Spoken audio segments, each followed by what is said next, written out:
At the beginning of Parshat Vaera, Moses spoke to the Israelites of the promises God had made to their ancestors, of the Holy Land and their destiny to go there. But the children of Israel would not listen to him at first. After 400 years of slavery, they were skeptical. It seemed, from their perspective, like God had completely forgotten about them. And that is where the plagues really begin. You might think that the plagues were all about punishing the Egyptians or proving God's might to Pharaoh. And they were.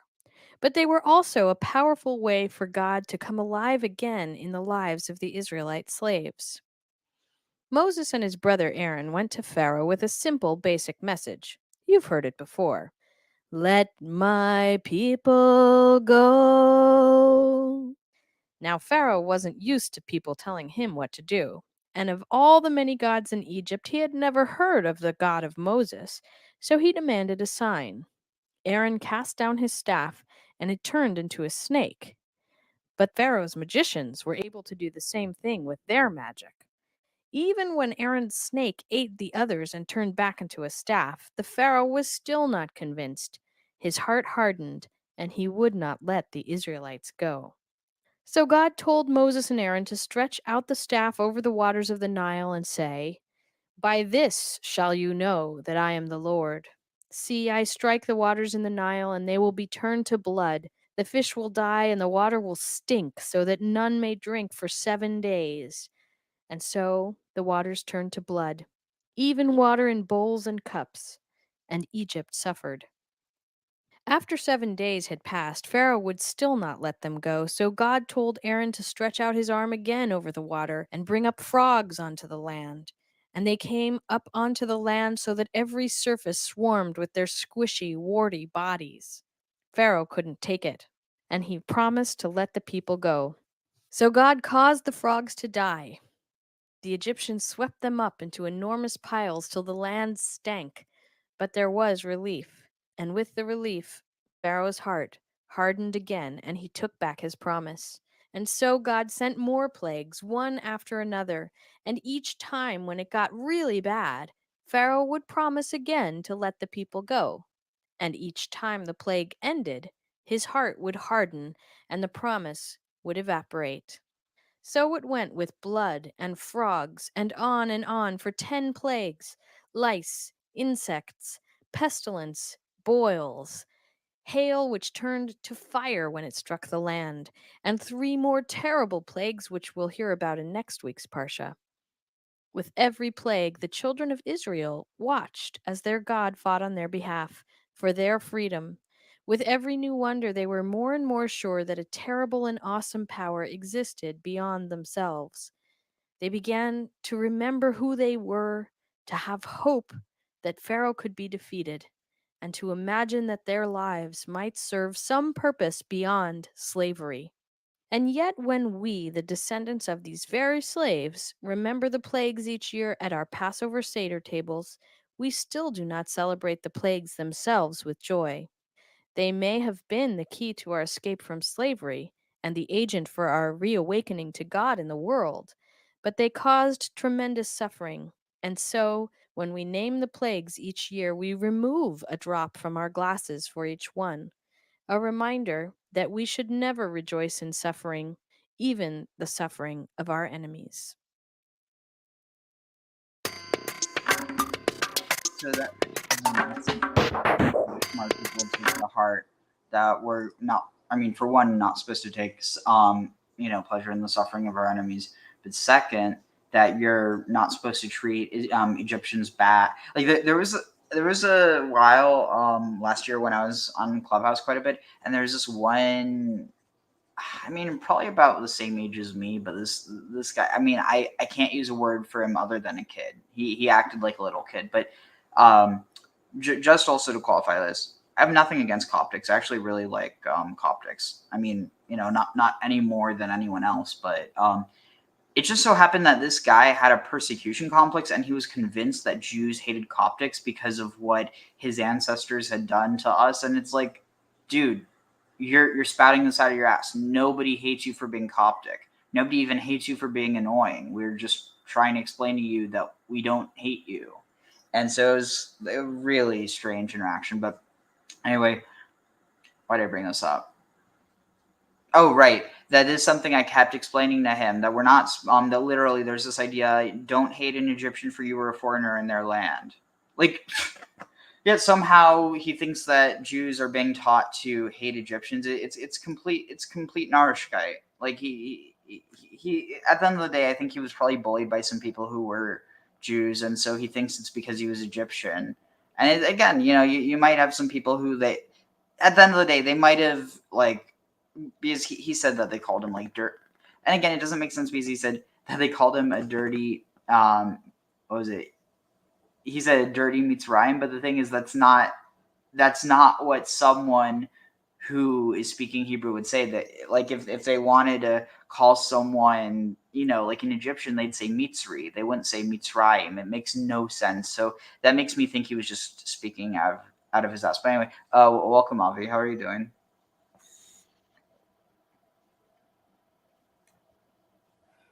Avi? Great, thank you. I'm here listening. Go on. Oh yeah, check out what I harvested yesterday. This was let's see.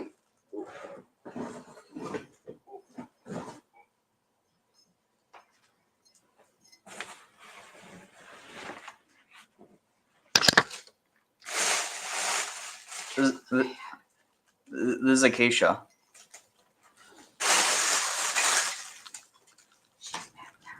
Looks like a didge. Like a what? Didgeridoo.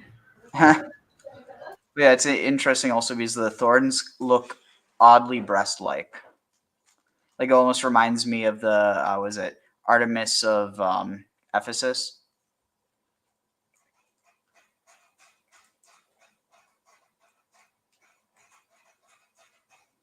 But it's also just kind of interesting because of the connection that the acacia tree does have with the figure of like the divine feminine. I still need to. Yeah.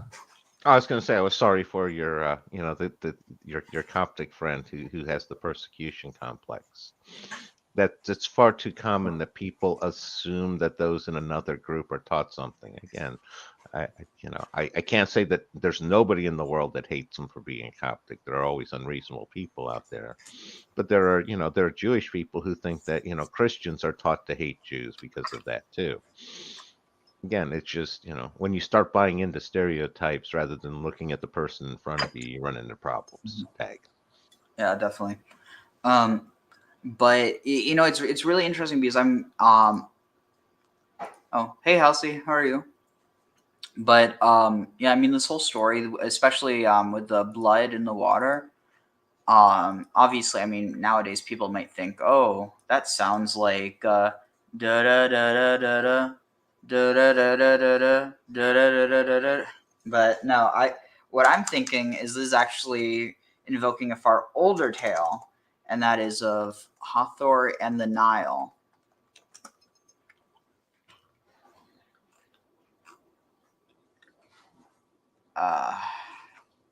Hathor and the Nile of blood.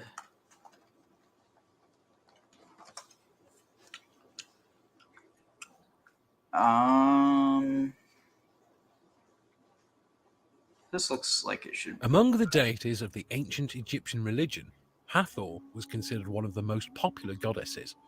Her widespread worship and many legends described her as a mother goddess, as well as the patron goddess of the sky, the arts, joy, motherhood, marriage, festivals, No wonder she miners, was and associated love, with Asherah. to name a few.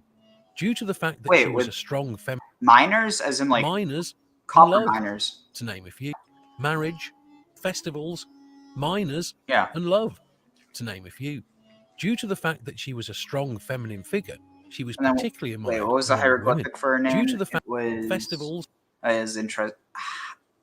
I think this is okay. This is fascinating because if I remember correctly, this is on the left is the hieroglyphic for, well, you have house, but within the house is bread, which is also kind of interesting because house of bread, bit lechem, also like associated with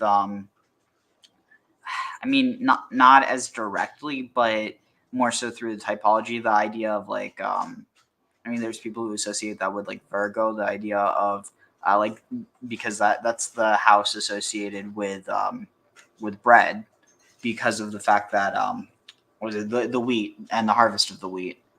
But then you have, I don't know enough of the hieroglyphic to actually know what these two are. The context of this almost looks like it's something to do with happiness, but I'm not 100% sure. And then actually, I'm going to pull this up because there is a way I could do that. Gardener's list. Y'all ever look at hieroglyphics like a lot? This is something that I started doing a few months ago when I wanted to try to come up with like a... Oh, wait, let's see. So, wait, does it have a full list? Here. So, going down here. So, wait, where was it? I think it was further up. I must have missed it. So, yeah, mouth and then face.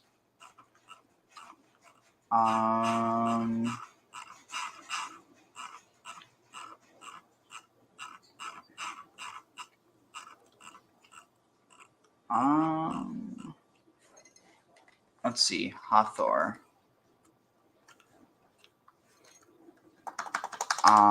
Happy? Face, maybe.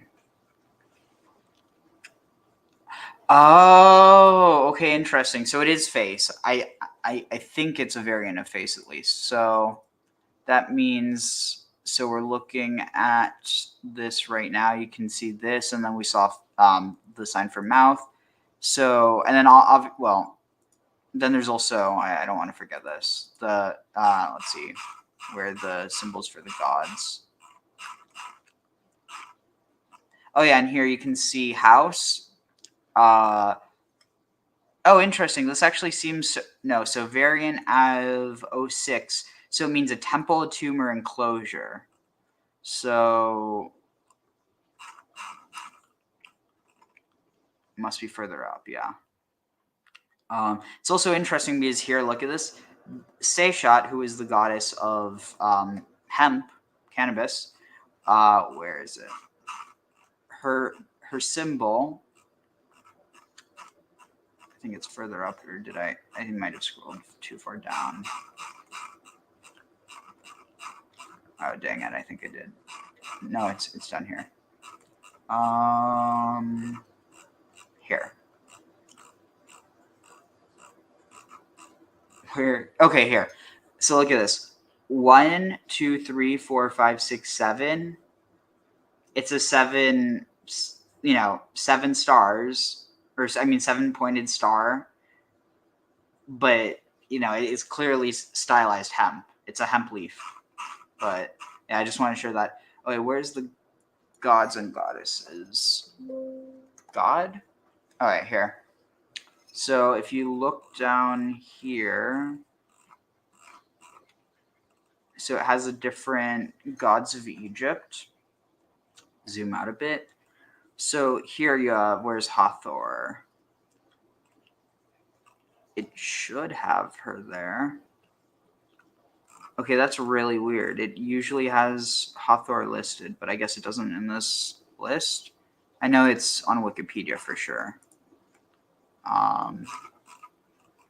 Okay, here it is. But it does not actually show. Okay, list of hieroglyph. Okay, here. Perfect. It's the woman. Oh wow, I didn't even connect that before. The woman with the sun. Wait, is it the in Revelation or whatever? The woman with the sun at her. Is it the sun at her feet or the sun at her head? I remember the sun at her feet. Ah, damn. Anyway, so here you can see Hathor is here, and she has her. Dang it, scrolled too far up. Hathor is right here, and shows her beautiful headdress, which you'll notice is horned, and there's the sun between the horns. and so that's indicative of the fact that she's a cow goddess. But yeah, I just thought it's kind of interesting. But to get back to this, I just I see the hieroglyphics. I'm like, I try to read it. I see Hebrew, I try to read it. I see anything, and I have any grasp on the By the knowledge. way, this Yep. was the representation of Yahweh as or Baal as a sun god, or the with the son of Shemesh in Kings.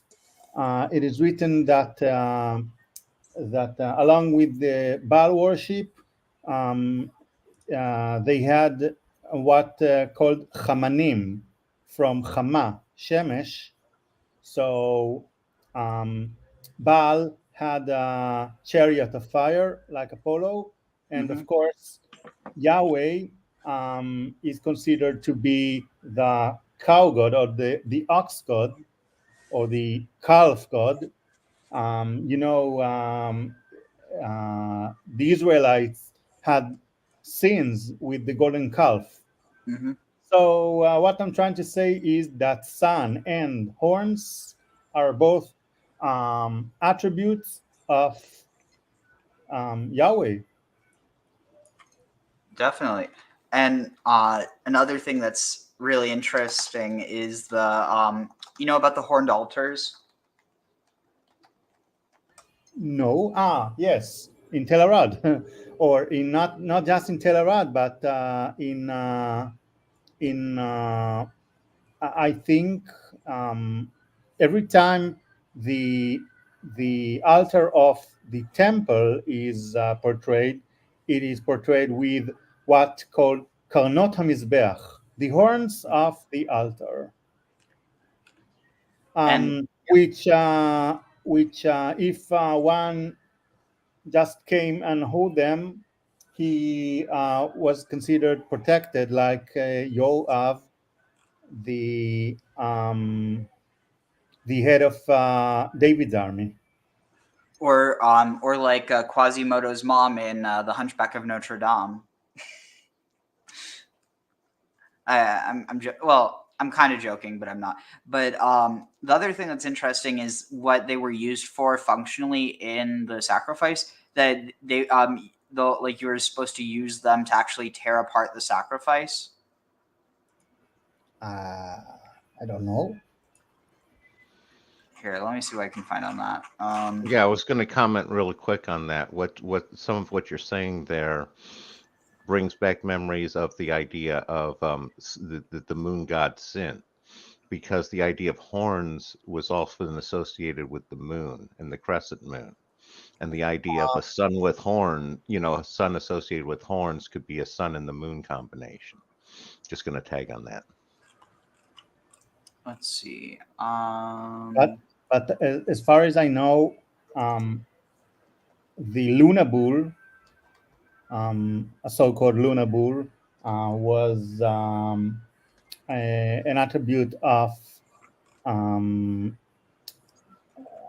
think, Artemis.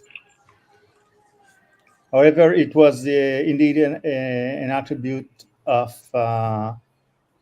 sin, but I don't know if in the Jewish worship it was a lunar or sun worship.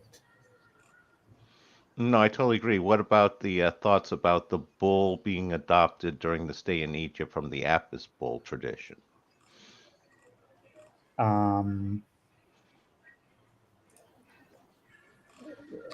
I think you're right. By the way, Apis is a later development of the Greek period, but the bull was sacred to the Egyptian god. I don't remember who.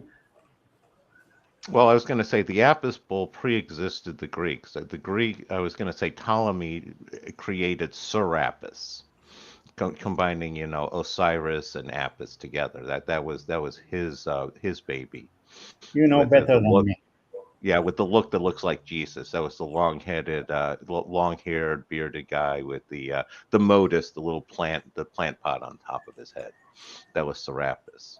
But the The, Apis, I know the Apis bull, Cambyses, who was Cyrus's the great son, got into all sorts of trouble for slaughtering the Apis bull when he had conquered Egypt, and that was in the about what was that, about 530 BC. So that was before Alexandria, a couple hundred years before him. Tag. Let's see. I don't know why I can't find a sacrificial victim torn apart altar. It might have been Roman religion, but now I'm not even able to find this. At least what I remember is yeah, maybe it was in Greek, not Rome, as a part of Dionysus worship. Or I know that Orpheus also was torn apart. Let's see. Oh, this might be something. Let's see. Okay, here, I think this is an indication. So Psalm 118:27.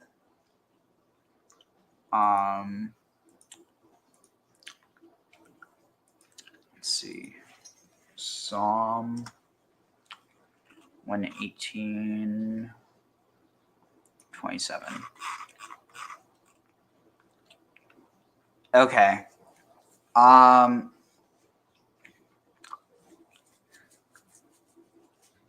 Okay, yeah, so there's El Adonai. So this is interesting. Here it renders it as Adonai is El, but it seems more evident that this is actually a compound, like El Adonai, Vaera, what is this? He has like shined upon, or has provided, he has enlightened us. Isru Chag, bind the Chag be'avotim. What's Avot? Okay, so this is interesting. Ropes or some heavy ropes or thick ropes. Cords. Yeah. So what's interesting is that it doesn't say like Zvachachag.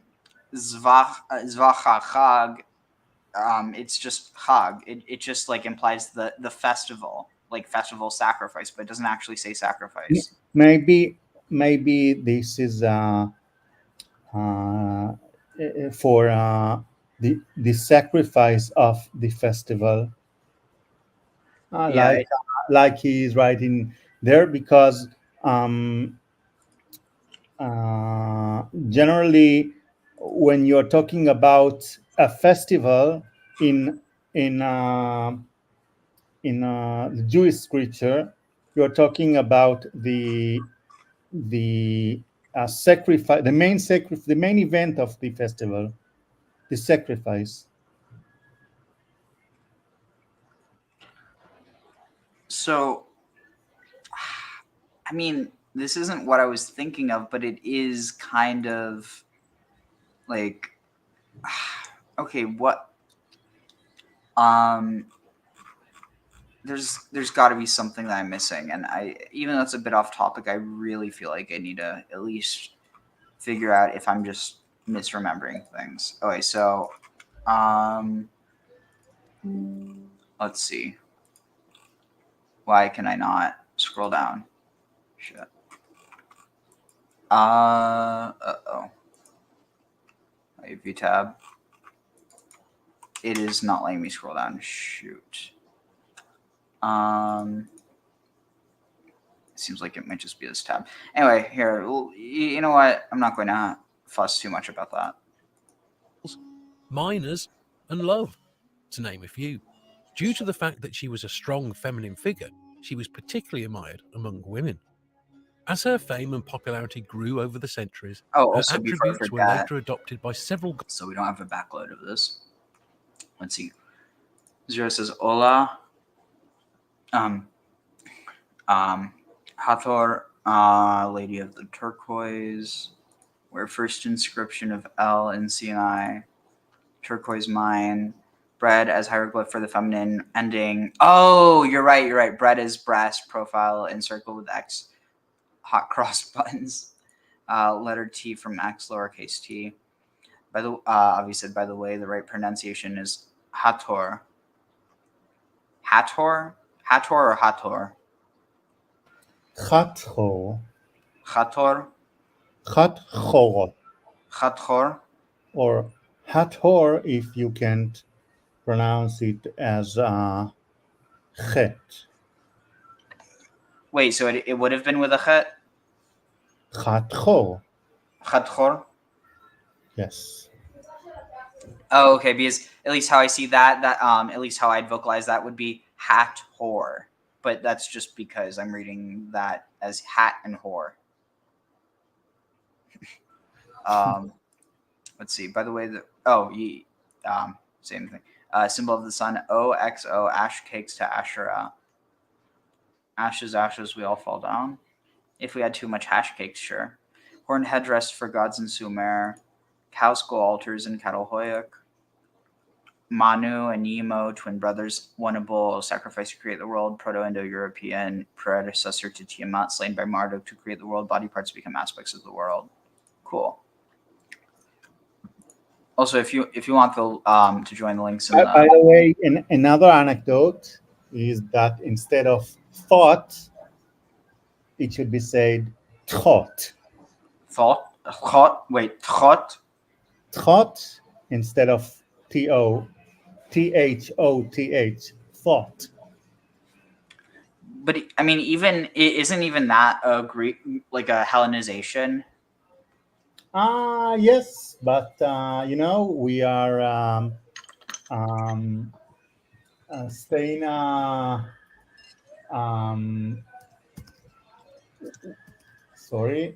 We are staying loyal to the original Egyptian form.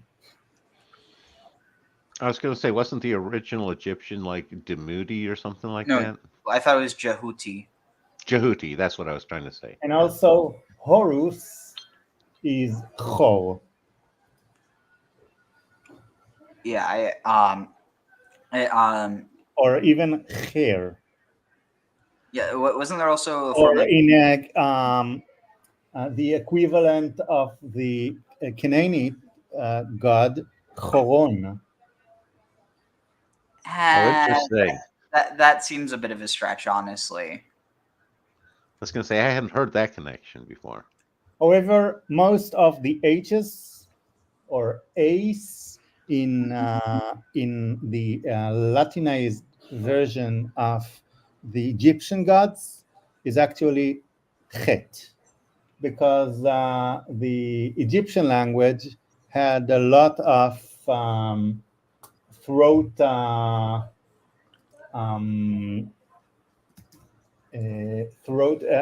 guttural sonants. So a lot of chet and ayin and stuff. Also, speaking of, is it true that the word anochi is derived from Egyptian? Do you know the Ankh? That's kind of what I was thinking. The Ankh is literally in Hebrew Aleph Nun Kaf. Ankh. So I don't know if it is directly related to I am Anochi, but you're writing the both words with the same letters. So again, Aleph Nun Kaf is both in Hebrew I am and the Hebrew name of the Ankh, the Ankh. And so then, like, Anochi or Anchi would be my Ankh. Yes, but the question is, what is the meaning of my Ankh? Well, doesn't Ankh mean like life or life force? Yes. So, It almost seems like it's kind of similar to the idea of nafshi, like myself, or like my own soul. maybe you are right. Yeah, just a guess, because from what I understand, the nefesh is also is derived from a Syrian context, so it might be a similar context where it's like, like I think if I forget if it's like napushu or something, but it's been so long. But like sometimes I catch a glimpse of it whenever I'm looking at Safari. Anyway, let's continue with this. Goddesses such as Isis and Sekhmet. In fact, many consider Hathor to be the primeval goddess, Also, whom all other the Egyptian fact that goddesses. Sekhmet, that her name is Sekhmet, it's so close to Shechem, it makes me think that because both stories both characters are associated with great violence, that there might be a connection somewhere there, but it's hard to say.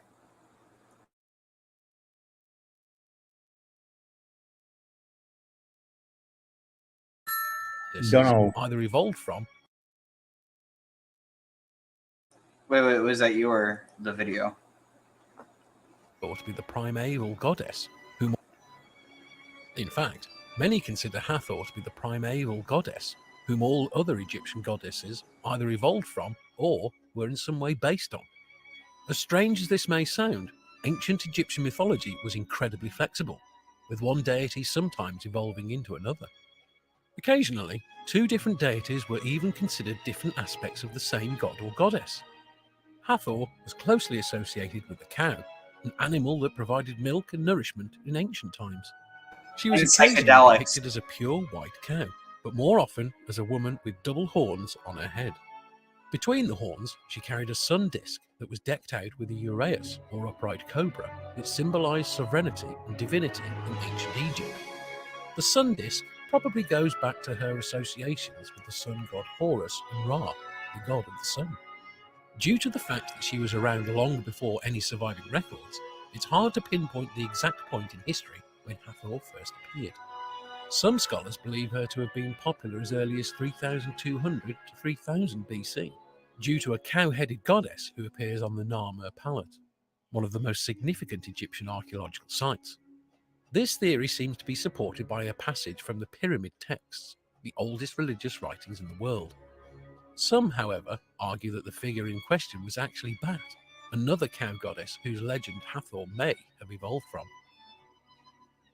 Regardless, Hathor is an incredibly ancient deity who had quite a complicated relationship with many of the male deities of ancient Egypt. Take Ra, the sun god, for example. At one time or another, Hathor was rumoured to be his mother, daughter, wife, or any combination of the three. Then there's Horus, the god of the sky. Hathor was said to be his mother, but then again, so was Isis. This is among the many reasons that some people believe that Isis sort of evolved out of Hathor over time, as the two are often hard to differentiate. Though ancient Egypt left us with many questions and only a few answers, when it comes to Hathor's origins, there is one story that seems to have been among the most popular. This story implies that while Hathor ended up being the personification of love in her later days, it was only after a fair shadier past. In a story described in an ancient text called the Book of the Heavenly Cow, a tale unfolds in which the mighty sun god Ra becomes incredibly upset with humanity.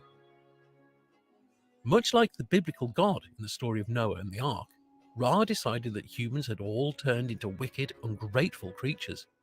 He decided to unleash his wrath on the earth via a war goddess known as Sekhmet, who would serve as the Eye of Ra. Some say that Hathor was turned into Sekhmet. Others say that she was first born as Sekhmet and transformed into Hathor later on. Regardless of the situation, at that point, she was an evil deity.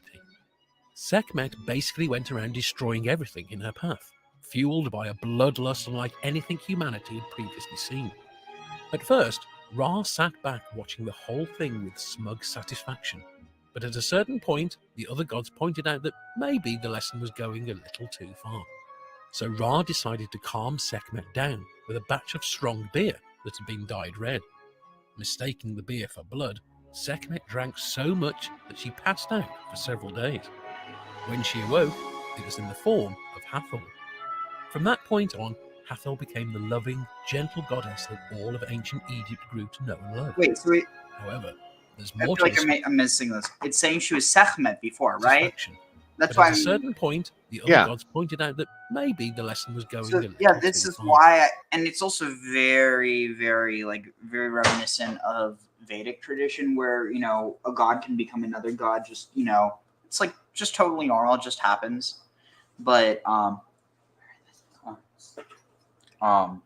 but yeah, I think that there's something really interesting about the fact that you have both in both tradition, with the tradition of Shechem, that the entire town is massacred, and with the story of Sekhmet, that she basically almost slaughters all humanity. I mean, that seems pretty spot on. And again, this is just looking at linguistics. It's entirely possible there is no connection, but the fact that Shechem can also be rendered as Sechem, and in some cases like even just looking at the whole idea of the Shibolet, that it was also pronounced Sibolet, indicates that it's not just like this theoretical thing, that people were also pronouncing Shechem as Sechem, just because of the regional variations, which kind of makes you wonder, was there a place where they were actually like personifying that? I don't know. It's one of those things where I'm trying to find like something that predates both of them in order to, but it gets difficult, especially when you have. But see, this is the other thing. Shechem pre-exists the Bible, so theoretically, myths about the story of Shechem should pre-exist that of the Tanakh. But that's also just just a theory on my end. But y'all have any thoughts?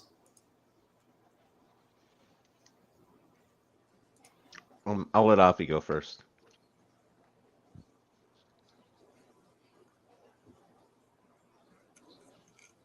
Okay, I was going to say, if Avi doesn't want to chime in right now, he can go after me. I was picking up some senses of both, Noah's flood there.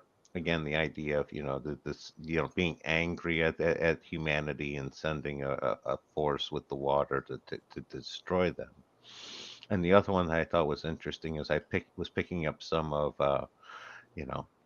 some echoes of Adam and Eve and the whole Lilith and Eve thing, where you had, the Lilith who wasn't going to get along with Adam, and then with the Sekhmet, and then you have Hathor, which is the one that will get along with Adam afterwards. Interesting, especially if you read that as Adam being humanity. Exactly. Again, I don't know how close it is, but just like I said, hearing echoes of that there. It's almost like interesting. You get this change from. Okay, so this is interesting. Now, notice this. Sekhmet is a lion goddess. Hathor is a cow goddess. Now, cows are so this is an interesting thing. For like, Asherah is associated with. In fact, where was I? Where was it that I heard this? Avi, are you aware of any like associations that connect the Sephira of Malchut with a para, with a heifer or a female cow? No, I don't know. Where am I getting this from? Dang it. Let's see. Malchut.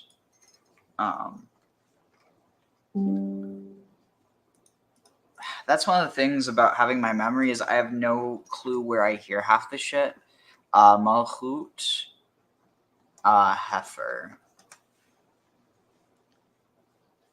Interesting. If it's from Chabad, it's an actual Kabbalistic tradition. Even if I don't necessarily agree with everything. The cow jumped over the moon. The Zohar says the red heifer is the first step towards unifying with God. This is the ordinance of the Torah, which is the Lord, which is Adonai's commanded, saying, "Speak to the people of Israel that they may bring you a completely red heifer that has no blemishes and on which never came a yoke." So this is interesting. Let's see, Numbers. Let's open this up. What is it in?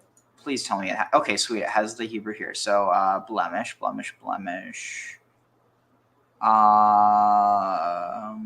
Okay.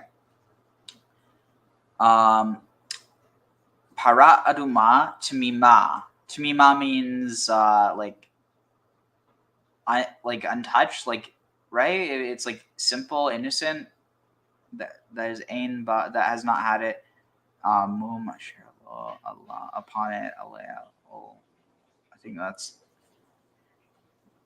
All right, but the thing that's worth pointing out here, going back to, oh wait, yeah, you guys still saw this. All right. As heifer was burned outside the camp by the deputy high priest, and its ashes were used to purify the ritually impure, enabling them to take part in temple activities. Strangely, the one who sprinkles the water with the ashes becomes impure, while the one who is sprinkled becomes pure. It is thus an ordinance in Hebrew, 𐤅𐤀𤐀𐤀.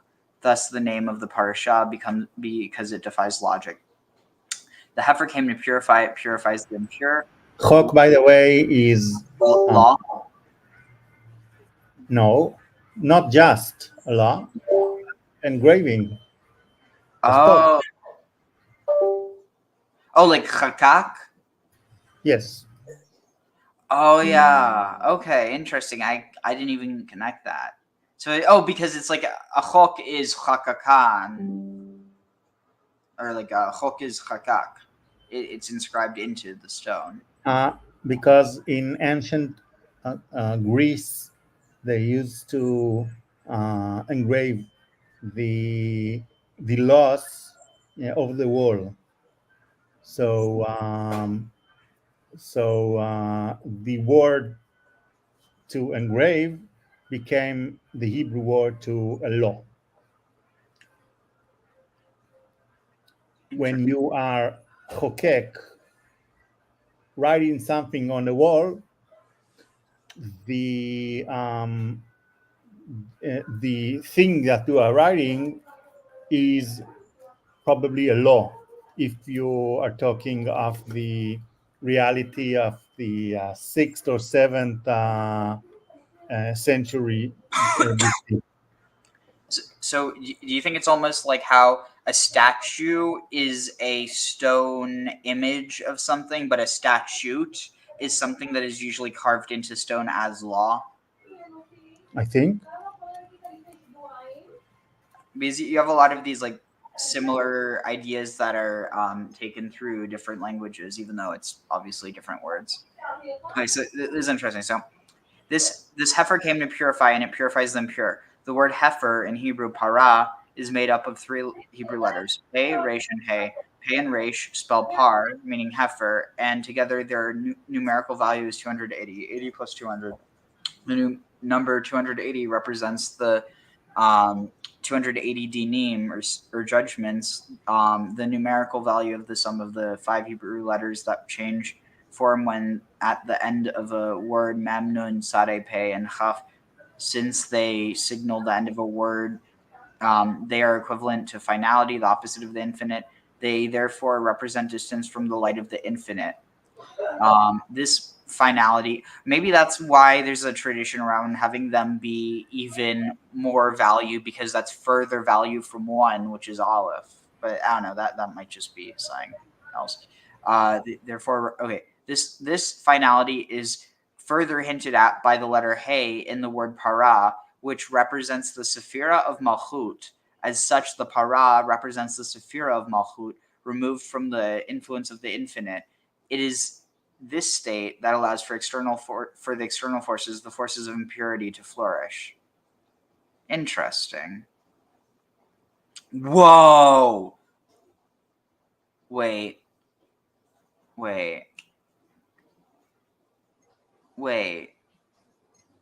How did I not see this before? Okay, so this is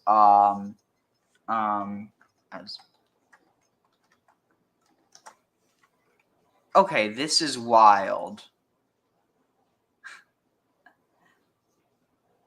So another word for thorn is choch.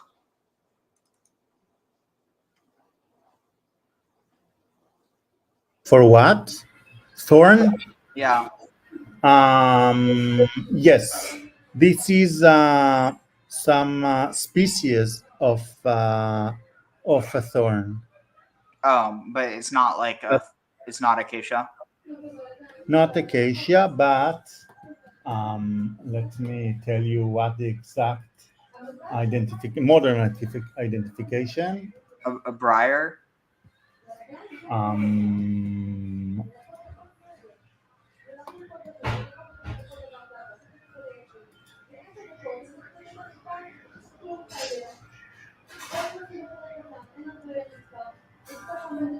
Of course, a thistle, but spotted golden thistle. Interesting. But I think in this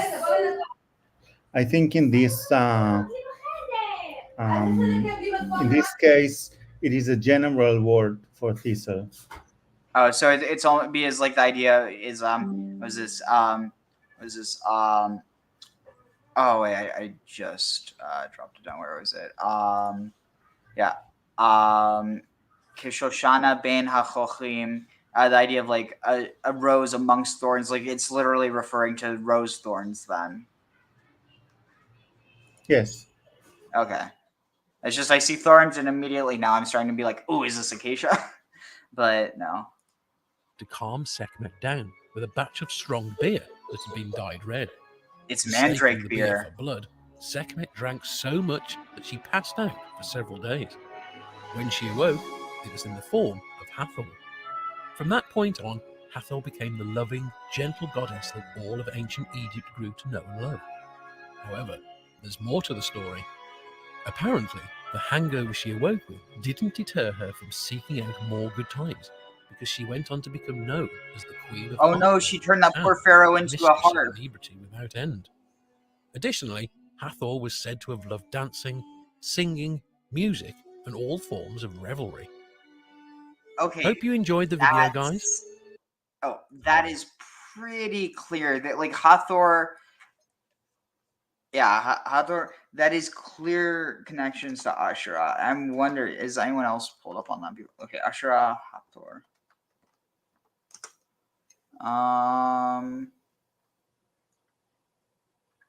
It's like there's so many similarities between them that, and I mean, if I remember correctly, she was also very much a Canaanite goddess as well, wasn't she? But like in some ways, there's reason to think that she was essentially a form of Asherah. Graham, you know what I'm talking about? Not exactly with the Canaanite aspect. I know Hathor was like she was the original divine feminine worship there. Isis was a later development. Let's see. Did you know that there is an Egyptian myth about the Great Flood that predates the Bible?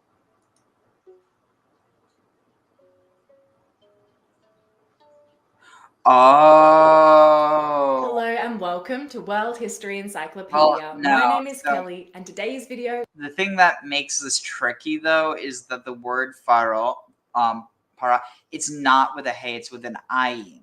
Now you could say a female pharaoh would be like Farah, or like it would be para, but it would be like that'd have to be pay ayin. Wait, no, see that's why. Wait, no, it'd be no. Pei Reish Ayin Hey. So I mean, if that were the case with female pharaoh, you definitely have something going there. Let's see, Shechmet or Shechmet, the feminization of Shechem. I could see that. I mean, that's kind of where I was going with. But Hathor and River of Blood runs red. Yeah, maybe Shechem's just I don't know. Maybe Hathor, when she's on her cycle, will become Shechem. I don't know. Some theory of iron-rich soil. Anki, Ankh, life source. The binary begat by Maunmu, which begat all that followed. Full of heaven and Sumer constellation is thy throne in the face of Ishtar the thigh. So the word for thigh in ancient Near Eastern context almost always is like indistinguishable from the word for genitals. It's basically loins. So his loins thrown in the face of Ishtar. The loins, another constellation surrounding pole star, Cedar, Asherah pole. Now think about that. The thigh, another constellation, pole star, Cedar, Asherah pole. Nothing. I Too, think I Yeah. think also thigh and shoulder are just names for the connections between the legs and the arms into the body. Oh, so it's this idea that your shoulders is like where it's like if your arm is strength, your shoulders is double that, or triple that, or like it's something more than just the strength of your arms, but both of them. I don't know. I think that the Judaism has some issue with these organs, and because it has issues with the corners of the body. So Yeah, like with Ruth and Boaz, how she was it? She massages his raglav, or no, she uncovers raglav, his feet. But it's like, is it his feet or is it his legs? And what's it implying there? And also, how is it that doing so? All of a sudden, I want to marry you, Ruth. Won't you marry me? She must just be very convincing. Is all about the ancient Egyptian goddess Hathor, the goddess of love, fertility, protector of women, and so much more. Don't forget, the easiest way to support us is by giving this video a thumbs up, subscribing to our channel, and hitting that bell icon for notifications so you don't miss out on any new uploads. If you haven't already heard, World History Encyclopedia has teamed up with Andante Travels to bring you the Treasures of Ancient Greece guided tour.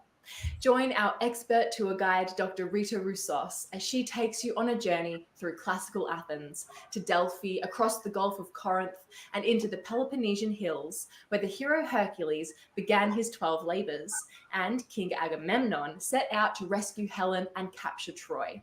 Make sure to hit the link in the description below to learn all about this amazing trip, and we hope to see you there. Hathor was not only a powerful goddess, but was also one of the most popular in ancient Egypt.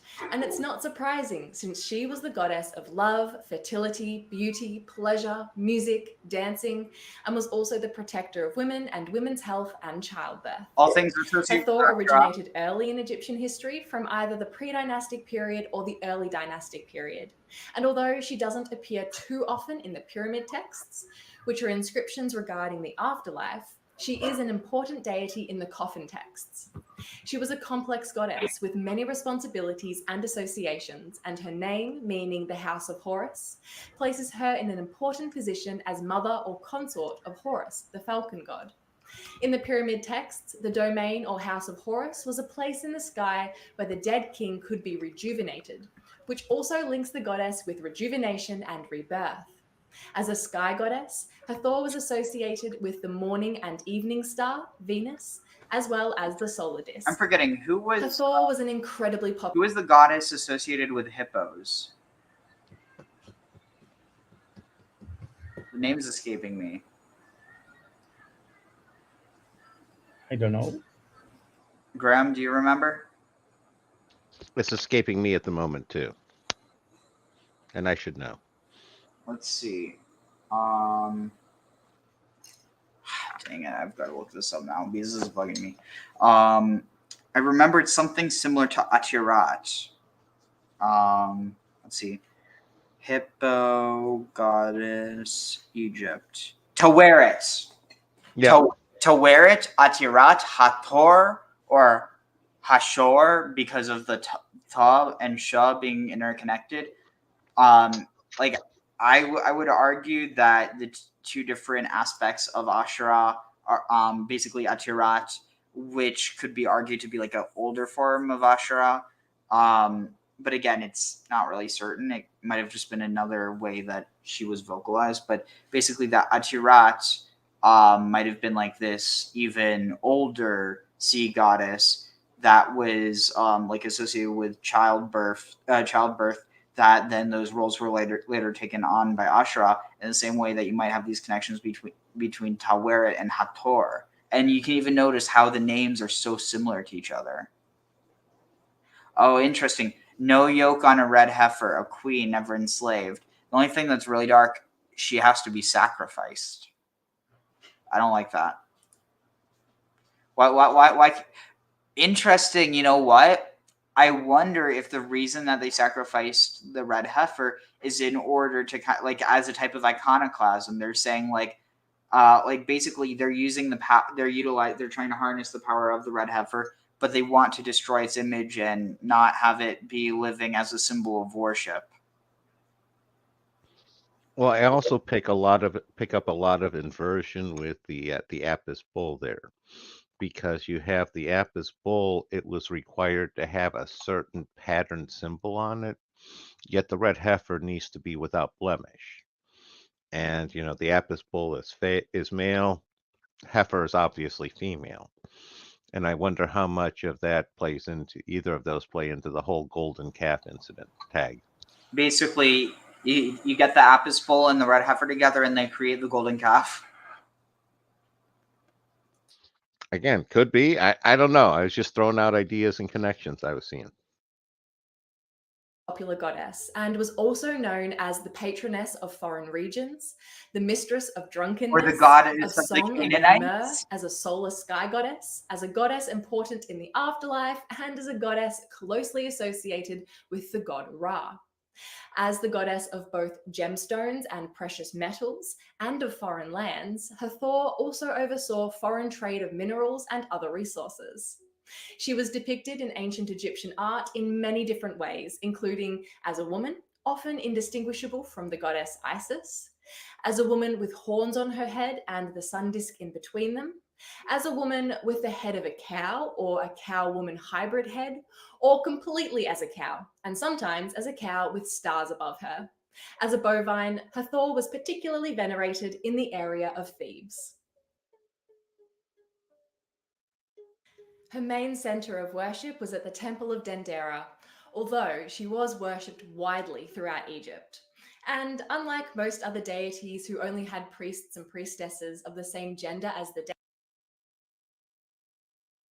I'll admit this is totally probably a stretch, but you have 7 slots. Looks a little bit like a menorah. Again, 7, very common number, but it's also just kind of interesting that it's the middle one that's the largest, given it doesn't go higher than it actually goes lower than the others. But it is kind of reminiscent of a menorah. Though I will admit that is a big stretch. deity. Both I was men going to say, you and also women have worked with in the the name. stars, when you have any time you have stars and you have 7, you got to sit there and at least give at least a nod to the Pleiades tag. Oh yeah, and what's interesting is that in Canaan, the Pleiades were called the Kotarot, I think. Does that ring a bell, Avi?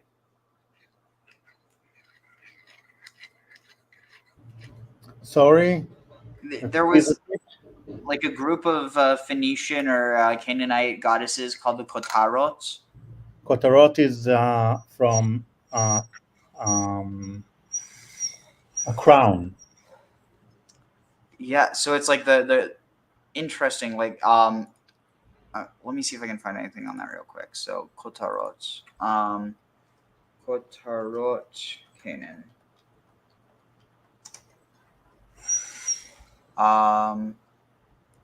Why did that not?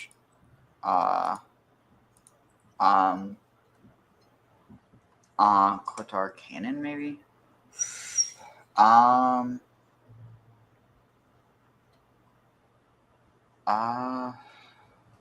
Let's see, goddesses of Canaan.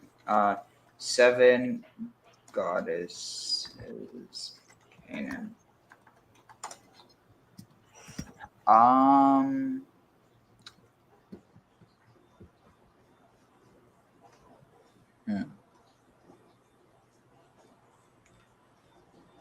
Let's see. Canaanite goddesses.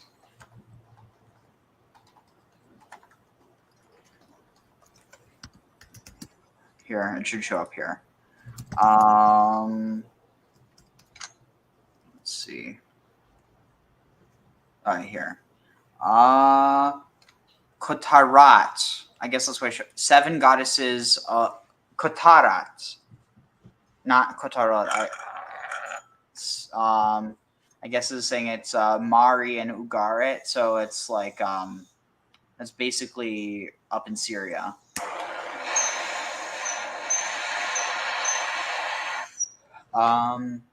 But let's see. Wise or cunning. I mean, just this idea of the 7. Could have sworn there was association with the Pleiades directly, but I can't find anything right here. But anyway, let's.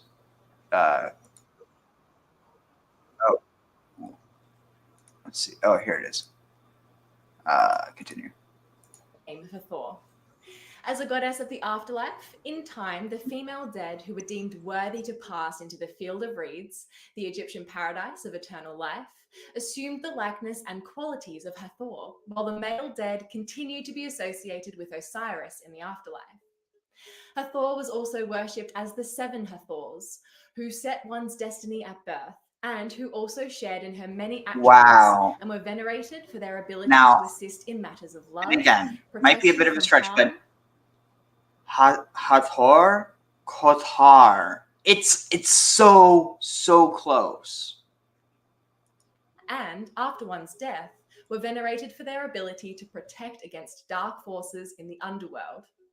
Hathor was also known as one of the incarnations of the deity known as the distant goddess, which is a goddess in Egyptian literature who abandons her father Ra and assumes the form of a wild feline, among other shapes, to elude his attempts to find or catch her. She hides in the distant deserts and the arid plains, and in this form as distant goddess, she was linked with transformation and identified with other goddesses like Sekhmet, Bastet, and Mut, whom Hathor sometimes changes into. So now here's where it can get wild. Because of the easy change from Sakam to Sakan, it almost makes me think there might be some connection here between, and again, could easily be a stretch. I'm not saying this is certain by any means, but I wonder if there's actually a connection that could be drawn between the idea of Sakina or Shekhinah and Sekhmet. Or, like, I don't know. It seems like a stretch because the idea of Shekhinah is very much opposite to the idea of Sekhmet, but it is also this idea that Sekhmet is Hathor and that Hathor is what Sekhmet becomes. And so it's not as simple to say that, the Shekhinah is comparable to Hathor, but all of a sudden not to Sekhmet, because especially because you have this idea. I actually have a tradition that Avi, you probably know more about this than me. I saw it in passing, but this idea that the one who actually visited the plagues upon Egypt was the Shekhinah, like that Hashem did it through the power of the Shekhinah, which is kind of struck me because it's like, wait, I'm like, in my mind, Shekhinah is all this like, good, like all this stuff that you could maybe see as like stereotypically good, but it's like, okay, then there's all this destruction. I don't know how I feel about that.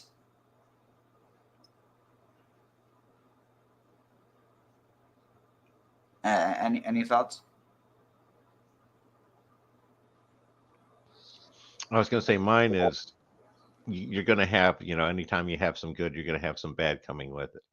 You're going to have a balance. So I'm not surprised you're going to see a dark side of the Shekinah tag. Wait, Wait, so are you telling me? So this lunch that I just got for free, are you telling me there's a catch? It could be. You get to find out later. Oof. I'll tag the Avi and see what he has to say because he's the expert on this. Jokes on everyone. I don't eat lunch usually. I usually wake up after lunch. Oh God, it's not funny, but it's funny because it's not funny. The ancient text, If Avi comes back, I could always pause it. the Book of the Heavenly Cow, a story that has been compared to writings like Mesopotamia's Atrahasis and the later biblical tale of Noah's Ark and the Great Flood, relates the tale of Hathor being loosed upon humanity to destroy them after Ra becomes enraged by human ingratitude. The Book of the Heavenly Cow dates back to the First Intermediate Period, between 2181 and 2040 BCE, but the extant versions of the story all come from the New Kingdom, circa 1570 to 1069 BCE. At the beginning of the story, Ra 40 BCE, First Intermediate Period, human ingratitude. The Book of the Heavenly Cow dates back to the First Intermediate Period, between 2181 and 2040 BCE, but the extant versions of the story all come from the New Kingdom, circa 1570 to 1069 BCE. At the beginning of the story, Ra is king of the gods and humanity and has created the world, but the humans are plotting against him because they think he's gotten old and can't manage the world's affairs. Ra hears of their scheme to overthrow him and calls the gods to a council for their advice on the matter. Nun suggests Ra sends his eye to smite the humans, and Ra agrees. The Eye of Ra is often personified as a goddess, and in this tale, Ra chooses Hathor to destroy humanity. The goddess is released upon the world, and she kills thousands and transforms into the savage and vengeful goddess Sekhmet in her crazed bloodlust, and doesn't stop when Ra asks her to. With a crazed goddess on the loose, Ra regrets his decision and orders 7,000 jars of beer to be mixed with red ochre to make it look like blood, and then floods the plains of Dendera with it. Hathor Sekhmet continues killing humans until, arriving at Dendera, she drinks the red-coloured beer thinking it's blood, gets drunk, passes out, and wakes up as the peaceful Hathor who is a friend to humanity. This tale not only explains why beer is drunk at the festival of Hathor, but also why one of her epithets is the Lady of Drunkenness. It was also understood as a cautionary tale against the sin of ingratitude, as anyone who heard it would understand that it is never a good idea to complain about a god, much less plot to overthrow him. Do you believe the Book of the Heavenly Cow influenced the story of Noah's Ark? Let us know what you think in the comments below. If you enjoyed this video, make sure to give it a thumbs up. Kind of interesting that that's where they go with that.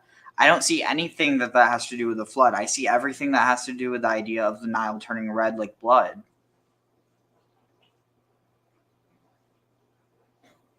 But I could be totally wrong there. It seems very clear to me that in the same way you have these stories that are circulating in the ancient Near East, that it's like, oh well, this great story that everyone accepts. Well, actually, what you believe is super immoral, and we actually believe something slightly more moral. And so this miracle that one of your gods did, yeah, it was actually ours. So, I mean, honestly, it feels like that's what they were trying to do. And again, I'm not hating. I think it's clever.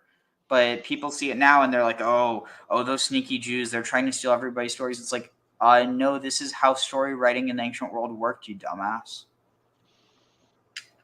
I was going to say, I see it more as it's just the same basic themes adapted to the Egyptian experience. That's all. Definitely, yeah. One moment. And subscribe to our channel so you don't miss out on our new videos every Tuesday and Friday.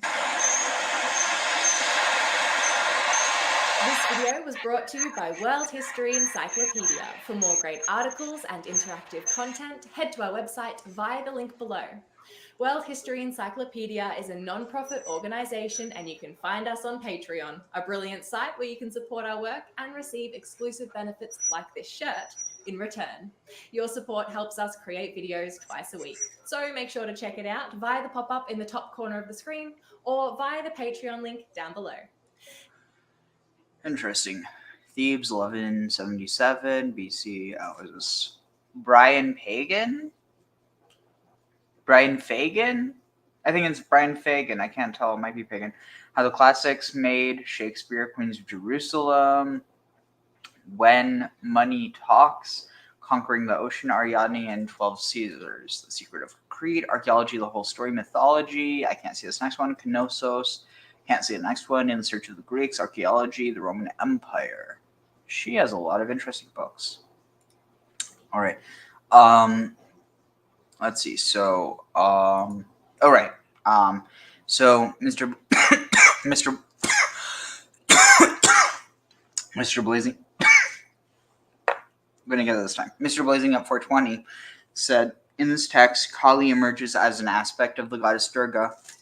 Durga fought a battle between divine and anti-divine forces. Kali grew from her forehead because of her bloodlust and wrath. Interesting. So here, let's get started.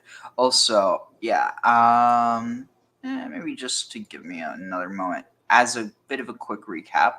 So we talked about blood. So the Nile turns to blood. But then we also have the plague of frogs. So now, Egypt, frogs. I'm sure they had frogs in the Nile, But wait a second. Didn't the Egyptians worship animals or believe they were connected with the gods? And so, oh, you've got to be kidding me. You've got to be kidding me.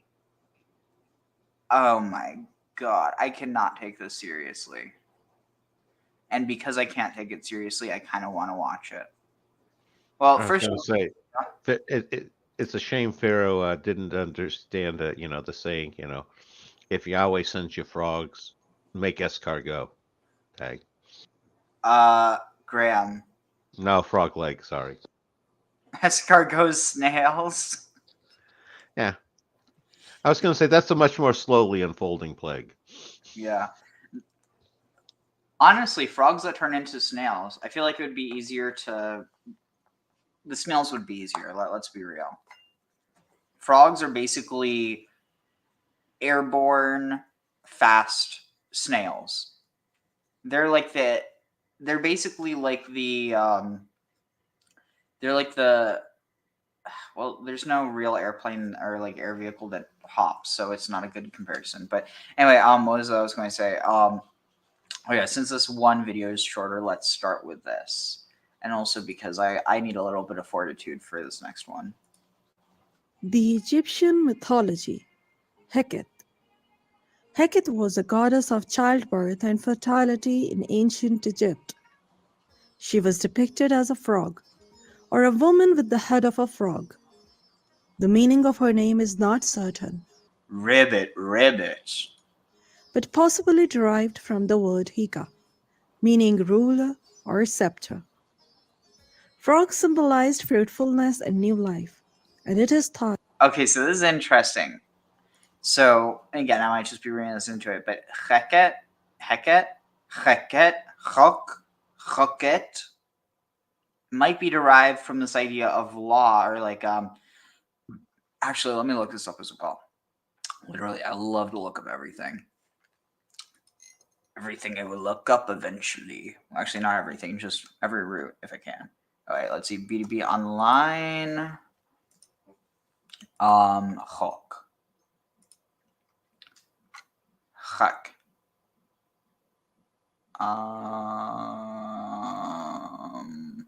Wait, what's this Khartsav? What's Khartsav? Bond, fettered, panged, twisted. Oh, yeah, because I'm pretty sure the word for swastika in Hebrew is Khartsav, like or is it Khartsav? I forget, but it basically means the twisted or hooked cross, which is actually the real word for swastika. Because at least the word that was used in German was Hakenkreuz. And I mean that's a whole other topic, but let's see. Chok, right? Chok. It's going to be further up then. Wait, Chatz? Oh, here, Chakak. There's Chaka. Chaka means to cut in or to carve, like Avi was saying. Chuka is a law, I'm pretty sure. Chakufa is the head of a family of returning. A very rare word. Wait, is that connected to like kfu? Yeah, because here you have kefu, but like just this idea of kafa, because like beit hak futso, like futsa is exile, right? Yes. So I wonder Then if it's, I have to say, yeah. I don't even know this word. Apparently it's in Ezra and Nehemiah. But so what I was thinking is there might be this connection between chak, and again it could just be that like it because I because this idea of inscribing, I think it has more than just this like legal context to it. It like but basically that there might be some connection with chaket, because this idea of magic, like a decree, magic. I don't know. It's a real stretch. I don't think so. I'm just trying to see if there's any way I could justify trying to make that connection. Let's see. Chukah, something prescribed in enactment, statute.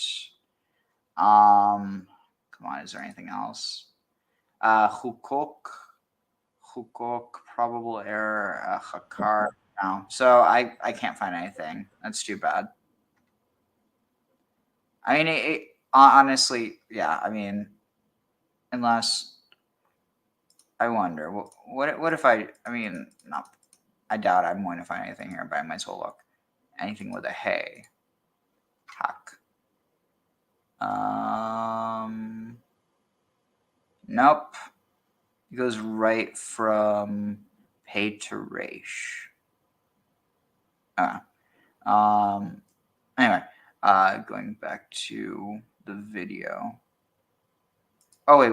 Oh yeah, no, I did change, so I need to find here. Here it is. That the high priestesses were trained midwives. According to one tradition, she was the wife of Hanum, the creator god of Abu, Elephantine. He created each person on his potter's wheel, and she brought life into them before they were placed in their mother's womb. Heket and Hanum are depicted on Hatshepsut's birth colonnade in her mortuary temple at Deir al-Bahri. Heket holds an ankh, symbolizing life, to the infant Hatshepsut, and her And then, wait. No, never mind. ka I was going to say one thing I thought was interesting to note there is where that they're located there. That's Elephantine Island. That's where you had the long-standing Jewish enclave during the what was it, at least through the fifth and fourth Another century. name for it is Yeb, For what? for Elephantine. Oh, interesting. Wait, like Yeb is in Yebu? No, I think it is an Egyptian mystery word. Yeah, because I'm pretty sure Yebu was a region in Egypt. Let's see, Yebu. But I thought it interesting to note that Hathor was associated with an area that was particularly known to be, a Hebrew, Hebrew Jewish settlement later. Yeah, okay, so the ruins of Yebu Elephantine Island, Aswan. Yeb and Yebu, it's the same thing. Okay, that's interesting. The other thing, yeah. You're right. The original name is Yebu, but in Coptic it is Yeb. Interesting. The other thing I was going to say is This island is actually the place of Hanum and not Hathor. no, it wasn't saying that it was Hathor. This is talking about Heket. And not Heket. So a novice, Hanum. Yeah, but Hanum was paired with Heket. I didn't know that. Yeah, here, I'll go back a second. So here. trained midwives. According to one tradition, she was the wife of Hanum, the creator god of Abu, elfin time.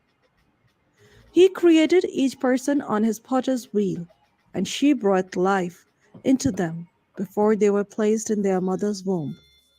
So, 𤤅𤤀𤐤𤀑 and 𝐤𝐻𝑛um are depicted on and that's interesting because in what that's also a parallel of the tradition of of Hashem, of Adonai creating in Genesis 2, you have Hashem creating humanity or Adam from the earth like a potter would, and then he breathes life into him. But this is also kind of even though it's in this case it's not the same. Like I don't think the phrase that's used is like Elohim. I think it's Adonai.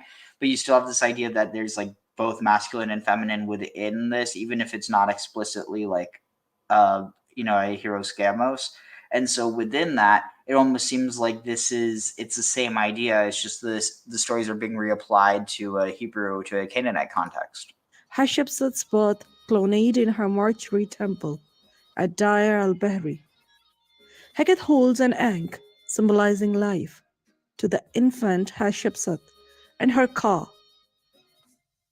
According to another tradition, she was the wife of He, and it was he who crafted each person before she brought life to them.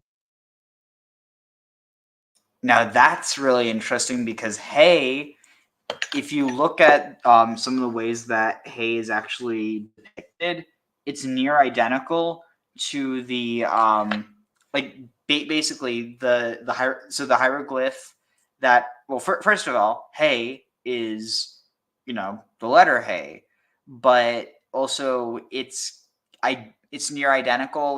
Like you can tell the Paleo Hebrew He was derived from this He. It's someone holding up their arms or holding something like he is. If it's a human in praise, if it's a god in being praised, you can see how he has his hands kind of out like that, like he's calling in praise. But it's interesting because apparently there was also a tradition where instead of 𝐤𝐻𝑛um being the one who crafted humanity, it's apparently He.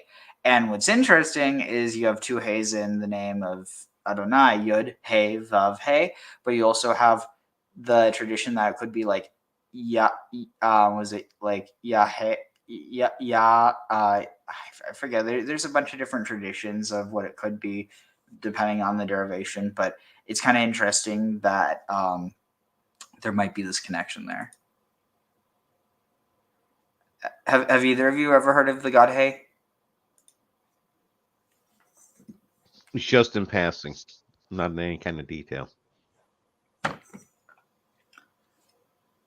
I get, and no, you don't need to answer, Avi. I know you're busy, so answer whenever you get a chance, or if no pressure. But so this raises a question: does that mean that there's then also a god named Yod and a goddess named Vav, or rather, He should be the goddess, and then Yod and Vav would be the gods? I don't know. I'm taking this joke too far. All right, let's continue. Finally, she was sometimes considered to be the wife of Horus, the elder, although as a form of Hathor, she was also his mother. Pregnant women wore amulets depicting Heket for protection, and during the Middle Kingdom, ritual ivory knives and clappers inscribed with her name were used to ward off evil during childbirth. She could also bring on labor and offer protection during labor. Heket assisted in his manner in the deliverance of 3/5 dynasty kings. According to a myth recorded in the West-Car papyrus in the story of the birth of the three pharaohs, which appears at the end of the tale of Khufu and the magicians. She was also involved in the resurrection of the deceased. In the pyramid text, she assists the pharaoh as he makes this way to the eternal star's sky and is depicted beneath the funeral bier of the deceased Osiris in Dendera. There was a Ptolemaic temple to Heket at Kas, but only one pylon remains. There is also a reference to a temple at Hawaii in a tomb at Tun al-Gebel, but so far this temple has not been found.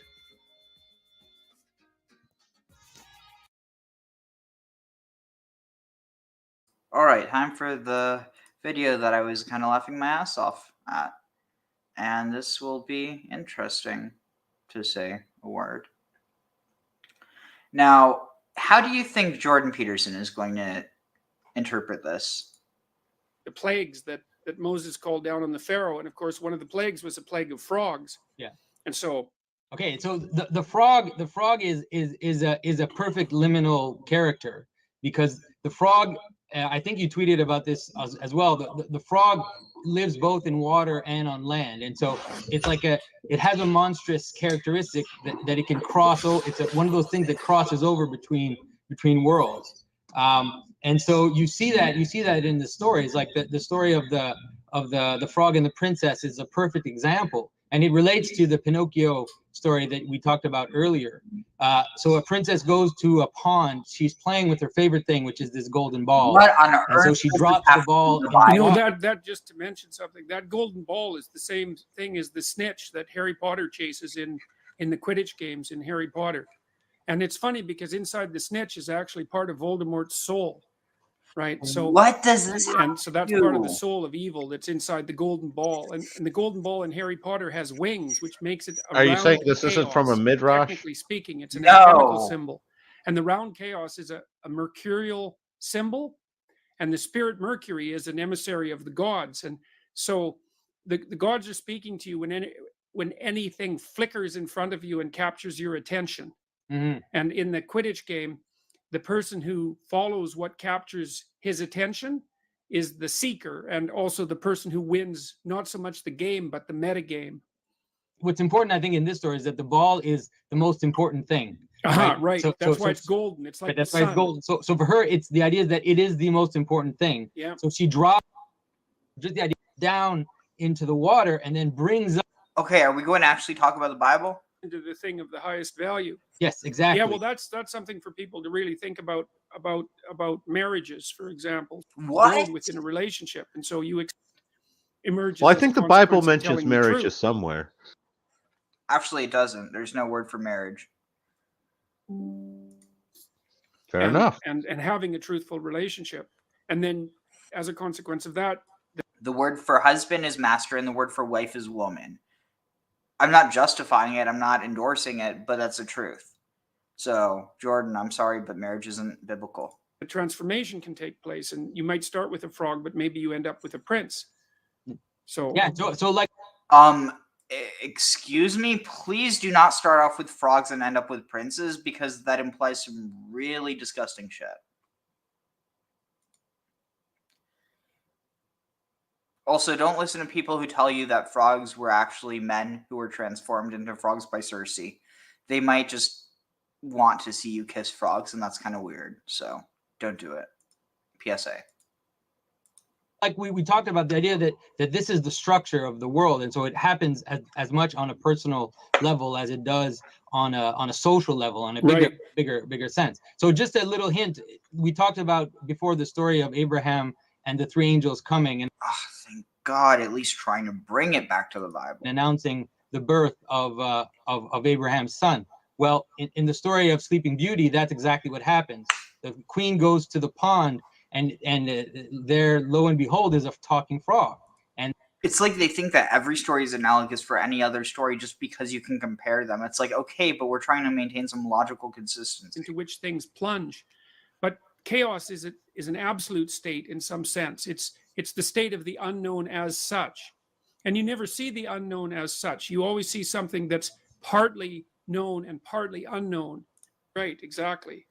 And on a show. And so what's interesting is that Kermit the Frog is the same thing, because Kermit is a host. He's a host on a show. And so what he does is he transitions. He's the transition between different worlds. So you have an act, and then you have this transitional figure which appears, and then you have another act. And so that's the role that Kermit the Frog plays on the Muppet Show. I want to be honest. I feel like I lost brain cells from that. I should have expected that, but yet I thought that maybe I would be hopefully surprised, and I was wrong. I was going to say, I thought that their title, they dealt with the symbolism of frogs. It just didn't have a whole lot to do with the Bible. One of the things that jumped into my head is if you substitute toads, you can get certain effects by kissing certain types of toads. So, tag. Interesting. Yeah. I mean, I don't know if it's really kissing them. I mean, you have to. I mean, we're not going to go into it, but yeah, that from what I hear, those are very intense experiences. Not for me. Okay, so let's start, and then we'll get finished soon. So, but oh wait, actually, one second. I forgot something. I will be right back. But yeah, I am. I mean, I really don't know why I expected something more from Jordan Peterson. It's like, here's the thing, like, if he would just stick to his let's just say ow, what's this? Oof, chip. Chips are sharp if you don't realize they're chips and you try to grab them. All right, but no, with Jordan Peterson, I feel like because he doesn't really have much of a background in the Bible, he kind of tries to compensate. And it's one thing if he has people who can compensate for him, but I was going to say, did you ever watch any of his early Bible stuff? Because he does a pretty good job with Genesis and Exodus, and he approaches it from a psychological interpretation without any reference to anything else. And again, it's an interesting approach to it, and I think there's value in what he was saying, even if again I don't agree with him 100%. Well, but see, here's the thing: that needs to be a layer on top of something else. If you're relying on that, it's almost like, imagine if you have different, like water from different, or no, it's not a good example. Like, I mean, there needs to be something that actually connects it, something that like for instance, it like the psychology of it. Basically, I don't know. The vibe I get is that even though I know he has read it, it's like I almost feel the way he's talking about it, it's almost as if he could just as well be talking about something else that has nothing to do. Basically, there's nothing unique about the text and how he's addressing it. It's like he's not looking at the context of this. Because you can do a lot of what he's doing by looking at their surrounding societies, but just because he doesn't have that background, or he doesn't bring out someone who knows, or doesn't care to learn a bit more, even though it's pretty easy. I don't know. It's just it feels strange because it feels like he's, I don't know. I was going to say, if you haven't seen any of his biblical stuff, take I a look have. at it. Okay. Like I said, I found value in it. I thought it was an interesting take. Yeah, but I mean, something like this had nothing to do with anything. Oh, I was going to say, this is a poor representation of how he handled the Bible in that series, in that lecture series he did. He did a much better job there than what he did here. Yeah. Anyway, so let's start. Baruch hu et Adonai hamvorach, Baruch Adonai hamvorach leolam vaed, Baruch atah Adonai Eloheinu melech haolam, asher bachar banu mikol hamim v'natan lanu et torato, Baruch atah Adonai noten haTorah.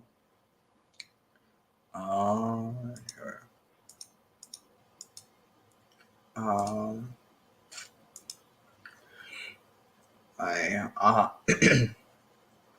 8, sorry.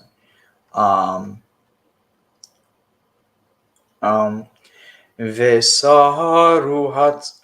Nah, I'm just going to read it because my book. Vesaru hatzvardaim mimecha umibatecha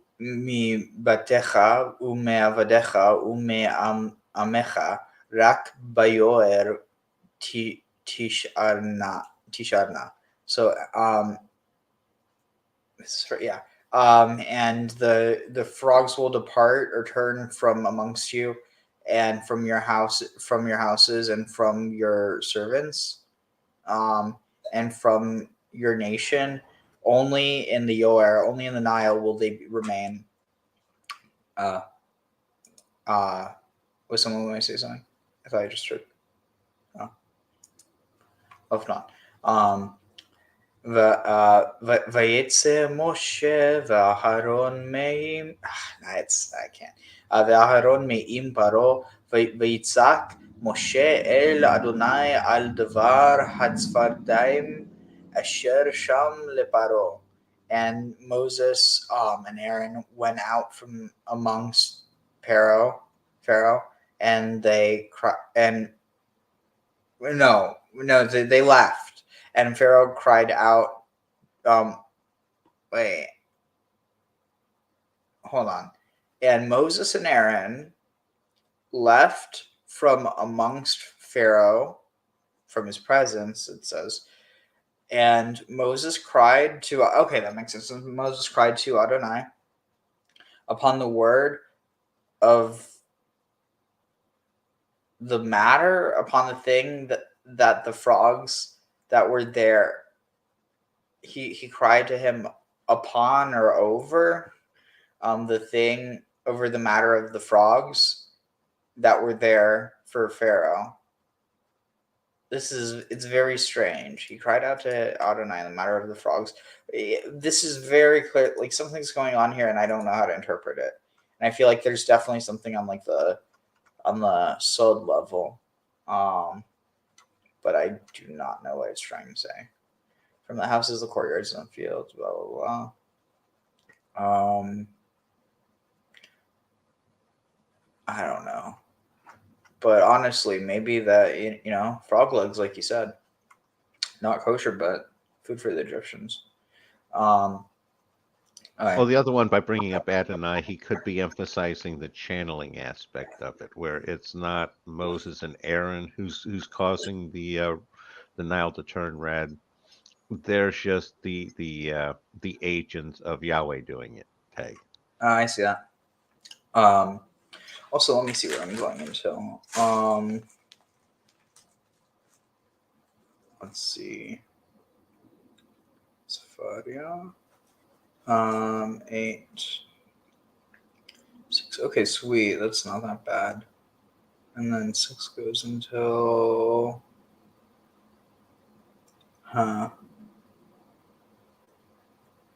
Shit, in that case. How much is that? So we'll do it tomorrow. All right, perfect. So we'll finish up soon, and then let's see, was there? Yeah, we'll finish up soon, and then ideally finish the chapter tomorrow because yeah, let's see. Where's YouTube though? Because I need a moment.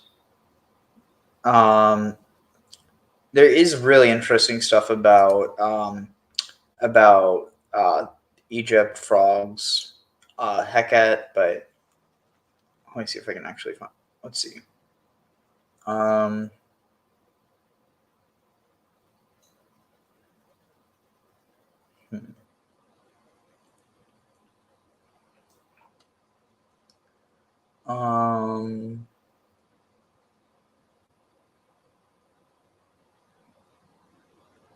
Let's see if what can I find.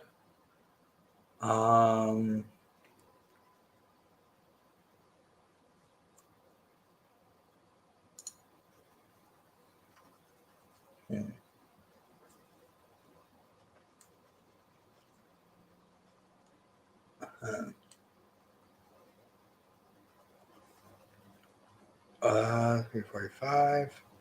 Oh, this is perfect. Here. We are going to read today from the book of Exodus in chapter 8. We have learned a great deal of This very is meta. important things in the book of Exodus. In chapter 7, for example, we learned that the Bible defines a prophet as someone who is a spokesman for. Too close for comfort. And by that, I just mean literally talking about the same exact thing. So, this is good. The second plague. Why did God pick frogs out of everything? It could have been mosquitoes. It could have been rats. Why was it frogs? Are frogs the most annoying thing that there is in the world? rivet, rivet, rivet. It's very, very disturbing. That's number one. And number two, because they came out of the water. Hashem wanted to show them that the God that they made out of the water is number one. And number two, because they came out of the water. Hashem wanted to show them that the God that they made out of the water is his control. He first turned it into blood, and now he made the frog come out. He wanted to make very clear to them that the water is not a God. The God controls the water. He can control the water. Not only will they not be able to enjoy the water, but the water will be against them.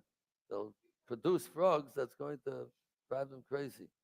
So that's why you make frogs. Again, I always like the interpretation of the frogs were a direct result of Plague One, Theory where that what was happened was you turned. sure. Oh, what happened was you turned the Nile red. You killed the fish, so the fish didn't eat the frog eggs. So when all you had an abnormal number of huge amount of frogs that hatched, and then they overwhelmed the land as a result. Again, I stole that from one of those, interpreting the 10 plagues as a result of the Thera eruption tag. Yeah, that's what I was referring to or trying to find as well. Oh, that's funny. What Zero said. And then Mr. Blazing up 420 said, what happened in the last 20 minutes? Had to leave, dog got out. Ooh, well, hope everything's fine now. So, yeah, here, check this out. Here. And 𐤅𐤀𤐃 proposed that each of the 10 plagues was an attack or an affront or a challenge to the various gods of Egypt. The problem is, when he started fleshing that out, that as an Egyptologist, you have a pretty good handle on the Egyptian pantheon, of what each god represents. And you start reading 𐤅𤀃's explanation of exactly how this works out. And you start going, okay, that's not right. Like, for example, he'll talk about Seth as a fertility god, and Seth's not a fertility god. Seth is a god of storms, of chaos, of brute strength. He's not a fertility god. So there comes a point where that theory, when you actually start trying to apply that theory to the Egyptian pantheon, it breaks down. This was a theory that was proposed by 𐤅𤀃. And 𐤅𤀃 proposed that each of the 10 plagues was an attack or an affront or a challenge to the various gods of Egypt. The problem is, when he started fleshing that out, that as an Egyptologist, you have a pretty good handle of That's interesting. It kind of folds back into itself. And but he doesn't really debunk it because he's just saying because something about Seth. That's kind of a non sequitur. Yeah, no, that's the nothing burger. Did you know in Exodus, the plagues God sent against Egypt were not intended to target humans, except maybe Pharaoh? Numbers 33:4 says they were judgments against Egypt's many gods, and each plague defeated them. Examples: when the Nile was turned to blood, Egyptians thought Hapi, the river god, had been defeated. The plague of frogs demonstrated 𐤅𤀃𤐃's defeat, the fertility god who was thought to control the frog population. Lice targeted the Egyptian priests, making them unclean so they couldn't make sacrifices to their gods. The plague of darkness defeated Ra, the sun god, and the death of the firstborn targeted Pharaoh, who was believed to be Ra in human form. Pharaoh was supposed to keep the forces of chaos in check, but when the plagues happened and Pharaoh couldn't do that, it demonstrated God defeating Pharaoh. Did you know in Exodus, the plagues God sent against Egypt were not intended to target humans, except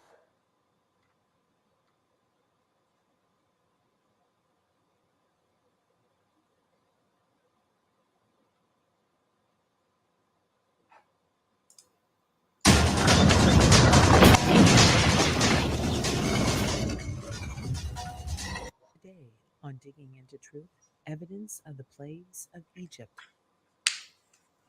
The Christian community has been told there is no evidence in Egyptian history that supports the 10 plagues as recorded in the Bible. The reason for the lack of evidence is because scholars have been looking for the Exodus during the reign of Ramesses II. That would This be does like not seem that interesting, not gonna lie. I'm gonna find a better one. Here. Some of the folks in town are worried that this is a sort of... Oh, shoot, no, this is from a movie. I was gonna say, the one that my favorite of them is the one that you had the naked archaeologist doing it with James Cameron. What are you talking about? Exodus Decoded? Huh? You never saw that? The Cameron, he put up the money and financed Simkovich in order to do either hour and a half or 2 hour long documentary on the Exodus Decoded, where they go into, the various different things like that and explain the You've probably heard of the 10 terror plagues eruption. of Egypt, but what were they? Could they have really happened? And what's the deal with all the frogs? Keep watching to find out more. The traditional account of the plagues of Egypt is told in the Old Testament in the book of Exodus. The story begins with the Israelites migrating to Egypt due to widespread famine. The Israelites originally prospered, but were soon enslaved by the Egyptians, and that's when Moses entered the story. Moses was commanded by God to act as his prophet and free the Israelites. He demanded the release of the enslaved Israelites with his companion Aaron, who acted as Moses' speaker. Who are you to make their lives bitter in hard bondage? Man shall be ruled by law, not by the will of other men. As predicted, the Pharaoh refused, and so God inflicted 10 plagues upon Egypt, forcing him to relinquish the Israelites and allow them to escape from Egypt. Almost all reported proof of the Hebrew Exodus has been highly speculative, and the chances are that it did not happen as a dramatic historical event. However, it is likely that a small group of people in Egypt migrated to Canaan, the region located on the far eastern reaches of the Mediterranean. The paper Israel's Exodus in Transdisciplinary Perspective suggests that there was probably some form of exodus forming a historic kernel of truth, but it didn't happen as written in the Old Testament. There is also fierce debate as to when it occurred, with most scholars saying either the 13th century or 15th century BC. Of course, this hasn't prevented scholars from attempting to demonstrate how the plagues themselves could have occurred. Moses let loose the first plague after Aaron stuck his rod in the Nile, which caused its waters, and those waters tied to it, to turn to blood. This water soon grew putrid, becoming undrinkable and killing off all the fish. The common consensus is that, instead of literally turning to blood, the Nile may have been fouled by some other substance. Some scholars have speculated that this condition may have been red tide. This occurs when water conditions allow red algae to proliferate in such great numbers that it can turn the color of water crimson. It is also toxic to some fish and shellfish. This phenomenon has become well known in recent years, with one large outbreak occurring on both coasts of Florida in 2018. If you're getting exposed to the toxin produced by the red tide, you know right away. You breathe it in, it's like a tear gas. Another theory has to do with the fallout from a volcanic eruption on the Aegean island of Santorini around the year 1600 BC. Some have suggested that volcanic dust, which includes the red mineral cinnabar, may have caused this biblical disaster. The second plague, in a word, was frogs, and lots of them, as quoted from Exodus 8.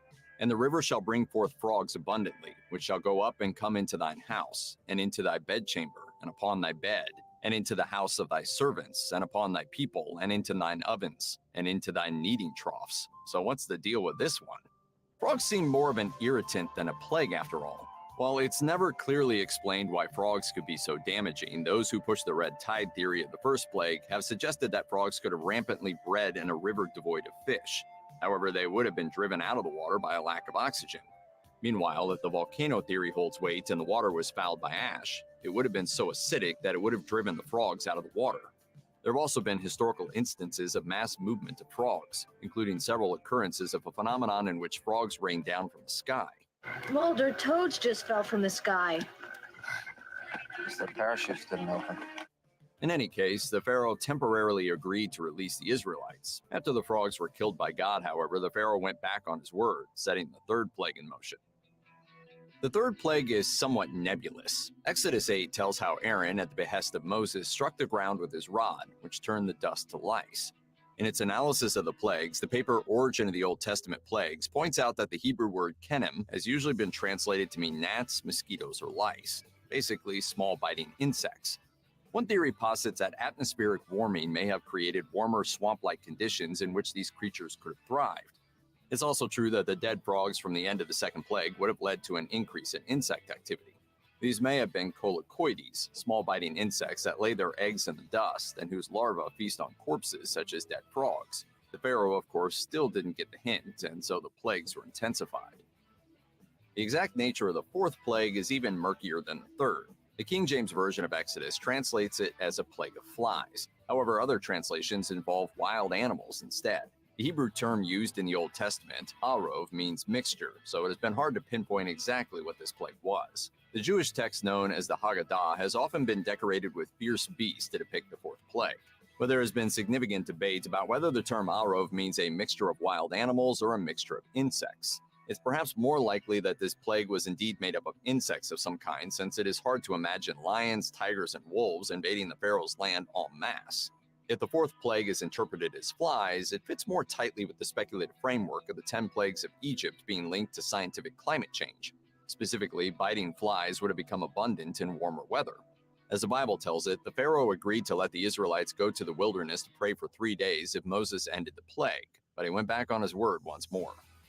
The fifth plague was an infectious disease that killed the livestock of the Egyptians, but spared that of the Israelites. The King James Version of the Bible reads, "Behold, the hand of the Lord is upon thy cattle which is in the field, upon the horses, upon the asses, upon the camels, upon the oxen, and upon the sheep. There shall be a very grievous murrain." It's easy to see how a plague like this could have happened. For example, rinderpest was an infectious disease that afflicted cattle for centuries. If you could imagine that you are an owner of 100 animals, a milking herd, by the end of the week, you would have 0. African horse sickness and blue tongue are 2 diseases that afflict only hooved animals, and they are spread by 𐤅𤀃𤐃, meaning these illnesses could easily have been spread by the insects found in earlier plagues. Just why this sickness spared all the Hebrew livestock is not easily explained. The one theory is that their livestock may have been situated well away from the insects that acted as a vector for the disease. For the sixth plague, God got personal, as quoted from Exodus 9, "And the Lord said unto Moses and unto Aaron, Take to you handfuls of ashes of the furnace, and let Moses sprinkle it toward the heaven in the sight of Pharaoh. And it shall become small dust in all the land of Egypt, and shall be a boil breaking forth with blains upon man and upon beast throughout all the land of Egypt." In trying to figure out a potential cause of this, and small dust in all the land, and let Moses sprinkle it toward the heaven in the sight of Pharaoh. And it shall become small dust in all the land of Egypt, and shall be a boil breaking forth with blains upon man and upon beast throughout all the land of Egypt. In trying to figure out a potential cause of this plague, origin of the Old Testament plagues, Egypt, a boil breaking forth with blains upon man and upon beast throughout all the land of Egypt. In trying to figure out a potential cause of this plague, origin of the Old Testament plagues links causality from the insect pests of the fourth and fifth plague, speculating that fly larvae could have burrowed into the skin of animals and humans in order to cause such horde swelling. The paper's researchers felt that the tumbo fly larvae could be responsible for this, since these grubs have been known to emerge from human legs and buttocks.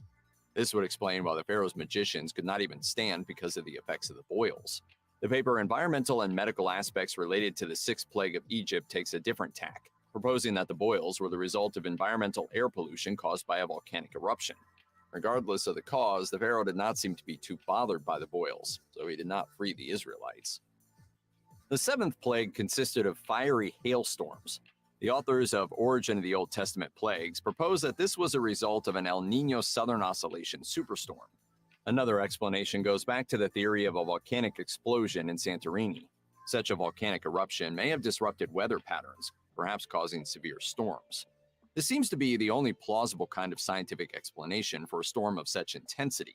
According to tradition, though, the result was disastrous. Entire fields of crops were destroyed, and there was a serious threat of famine. As the story goes, the Pharaoh repented, but only temporarily. It is also notable that biblical scholars found that the seventh plague is treated differently by the text than the other plagues, in that there is more text devoted to this plague than any throughout the Hebrew Bible. This may be because of the significance of the number 7 in ancient Middle Eastern religions. When Moses and Aaron returned to the Pharaoh, they issued a new threat, as quoted in Exodus 10, "And locusts shall cover the face of the earth, that one cannot be able to see the earth, and they shall eat the residue of that which is escaped, which remaineth unto you from the hail, and shall eat every tree which groweth for you out of the field." Some have speculated that the moist and humid conditions caused by the earlier plagues were the ideal conditions for locusts to thrive.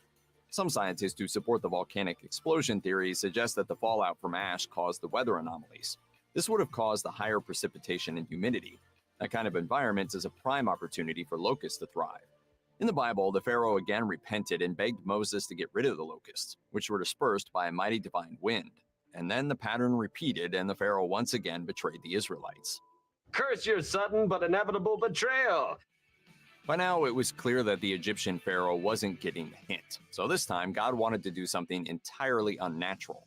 Exodus 10 recounts, "And the Lord said unto Moses, Stretch out thine hand toward heaven, that there may be darkness over the land of Egypt, even darkness which may be felt."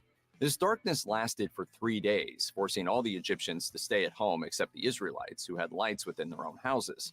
One explanation for this plague suggests that a south or southwest wind may have blown an intense sandstorm into Egypt, thus darkening it with very fine particulates. A potential volcanic explosion could have also caused prolonged darkness. Alternatively, the 9th plague could have been a solar eclipse, although there is no recorded solar eclipse that has lasted for 3 days. You have conquered, Moses. The foot of a slave is on the neck of Egypt. The 10th plague was the selective killing of all Egyptian firstborn sons and cattle. To prevent the Israelites from being slain, God told them to smear lamb's blood upon their doorways so it would pass over them, and thus the holiday of Passover was born. This plague is the hardest one for experts to offer rational explanations for. Archaeologists have long suggested that a fungal wheat infestation might have caused the deaths of babies and livestock, but this doesn't really explain the selective nature of the 10th plague. Another possible explanation is offered in Origin of the Old Testament The plagues, firstborn which slept in a suggests different that the part of the waterfalls and house. vegetation growth from the 7th plague would have caused a proliferation of mosquitoes, which attracted birds, and the birds passed on deadly diseases to the ancient Egyptians. This explanation strains credulity for the same reason. Though it offers some idea of why vulnerable young children and animals may have died, it does not satisfactorily explain why only the Egyptians were killed. Either way, as religious tradition holds, this plague did the trick, and the Hebrews were freed from slavery. The 10th plague shows better than any other that these scientific explanations are speculative at best, but that is arguably beside the point. The 10 plagues of Egypt are a powerful spiritual statement, and the theme of God as a liberator holds a powerful grip on the spirit and imagination. Check out one of our newest videos right here. Plus, even more grunge videos about ancient history and myth are coming soon. Subscribe to our YouTube channel and hit the bell so you don't miss a single one.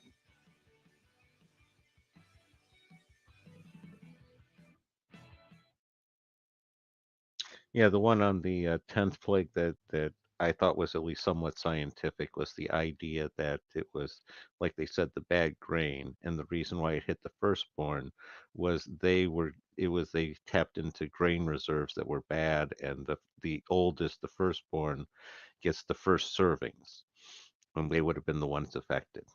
Tag. What about the parents?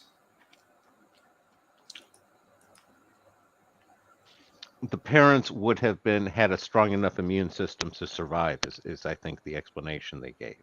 That's why it would have affected the young. Oh. Interesting.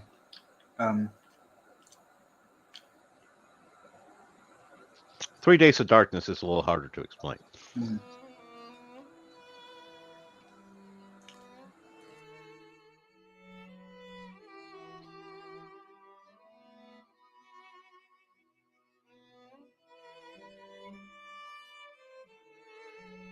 That is not what Passover looks like.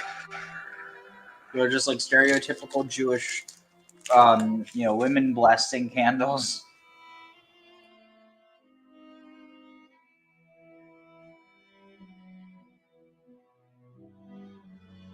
During this investigation, it was evident that the Bible Oh, wait, that places does. great significance on the Exodus as an event that actually happened. It repeatedly recounts what God did by bringing the Israelites up out of Egypt.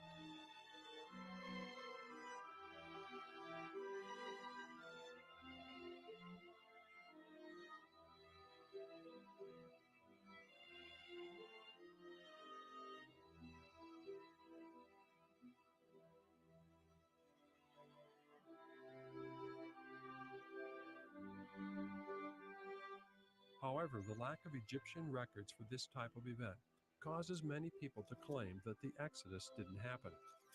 There is no record of a decree by Pharaoh, no monument or tomb inscription that has been uncovered referencing a great exodus in Egypt's past. Is this because the event never occurred, or could there be other reasons? If there was an exodus and there were plagues and there was destruction, it says that Pharaoh's army was destroyed in the sea. Yeah. Would that have been recorded, or would it have not been recorded? Never. They don't, you know, by the way, I'll tell you something. The Egyptians never mentioned the bad things in the reliefs of the temples on these things. But as I told you, the Exodus, we know it from the holy books only. But we have nothing from the ancient Egyptian history.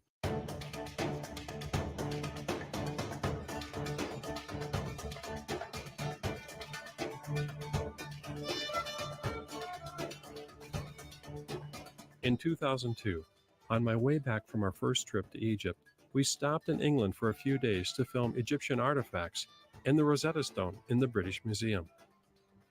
It was during this layover that I learned about Professor Kenneth Kitchen, one of the world's leading Egyptologists. Our team made its way to the University of Liverpool. I wanted to ask Professor Kitchen why the ancient Egyptians never mentioned the Exodus. Is there evidence in Egypt or in history that there was an exodus from? Egypt doesn't record an exodus for the simple reason that exodus is a defeat. A, the literary records, the papyrus records don't exist anymore anyway, and B, no pharaoh ever shows himself or records a defeat, because that would bring him into disfavor with the gods and then with the people of Egypt. Pharaoh is always shown in victorious pose, charging his chariot, defeating the enemy, trampling them down, sacrificing them before the gods. He's never shown losing his people in the sea, cowering back in amazement. He's never shown in defeat. And you're never going to get a military record of a successful exodus by foreigners out of Egypt to the Pharaoh's detriment. That will never happen. And certainly not under Ramesses II. It's completely out of character. It's a bit like the Assyrians, where you have to track down their defeats by noticing on the map where they go. I won a victory at A, B, and C. If on the map that's a retreat, you then know that's his way of recording defeat. And in Egypt, we don't even get that. They would not permit such a thing. Pharaohs are never defeated. And therefore, you're not going to get an Egyptian reference to the Exodus on temple walls. If there was an administrative document, it's gone to mush in the mud of the Delta.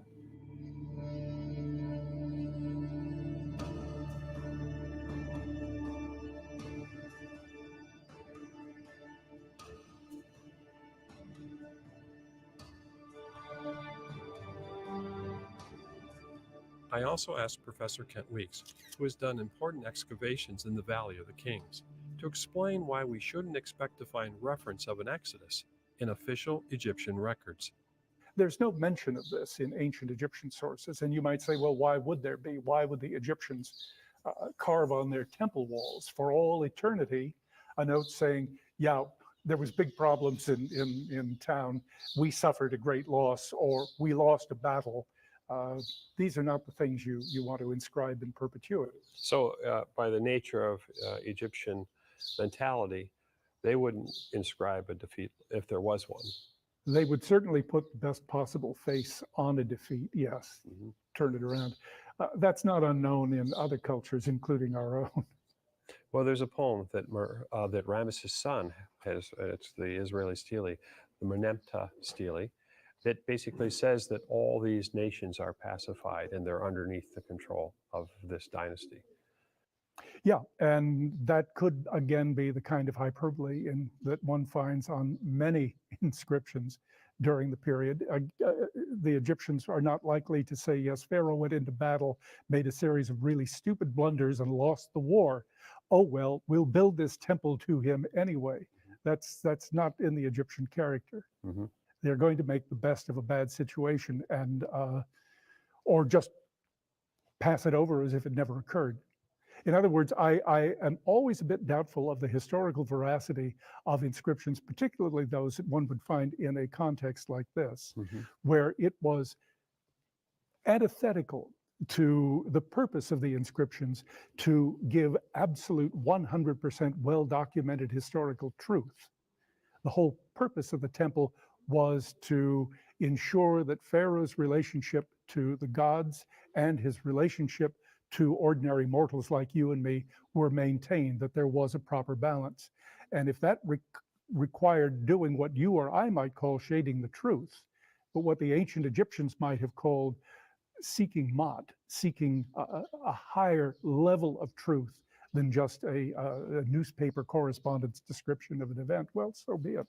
Well, that's interesting, because isn't that where most of your information comes from? Absolutely, and it's one of the reasons that there is so often continued discussion and disagreement about these texts, and why Egyptologists are constantly looking for multiple sources of information to corroborate claims one or another.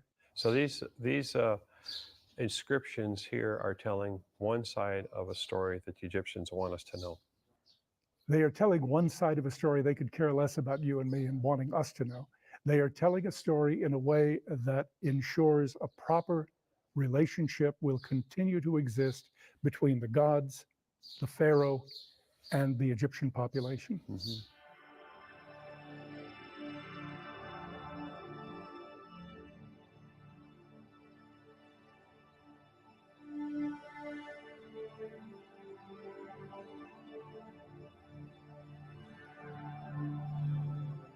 Talking to Martin Raven, the curator of the Leiden Museum in Holland, he made a similar observation about the lack of Egyptian records concerning defeats of the pharaohs. If we go back to just the last thoughts about the fact that Egypt didn't record their defeats, when I talked to Ken Kitchen, he said that, of course, they didn't write about the Exodus if it happened because it was a defeat. Would there have been any evidence of Egypt losing a slave population if it happened? That's a very good remark. Of course, no people likes to admit defeat, and they wouldn't record it if they could do without it. For propagandistic purposes, it's useless to talk about your defeats. You have to talk about your victories. So even if the Exodus happened, don't ask the Egyptians to write about it. That's good. Yeah, that's true, because they wouldn't write about it. No.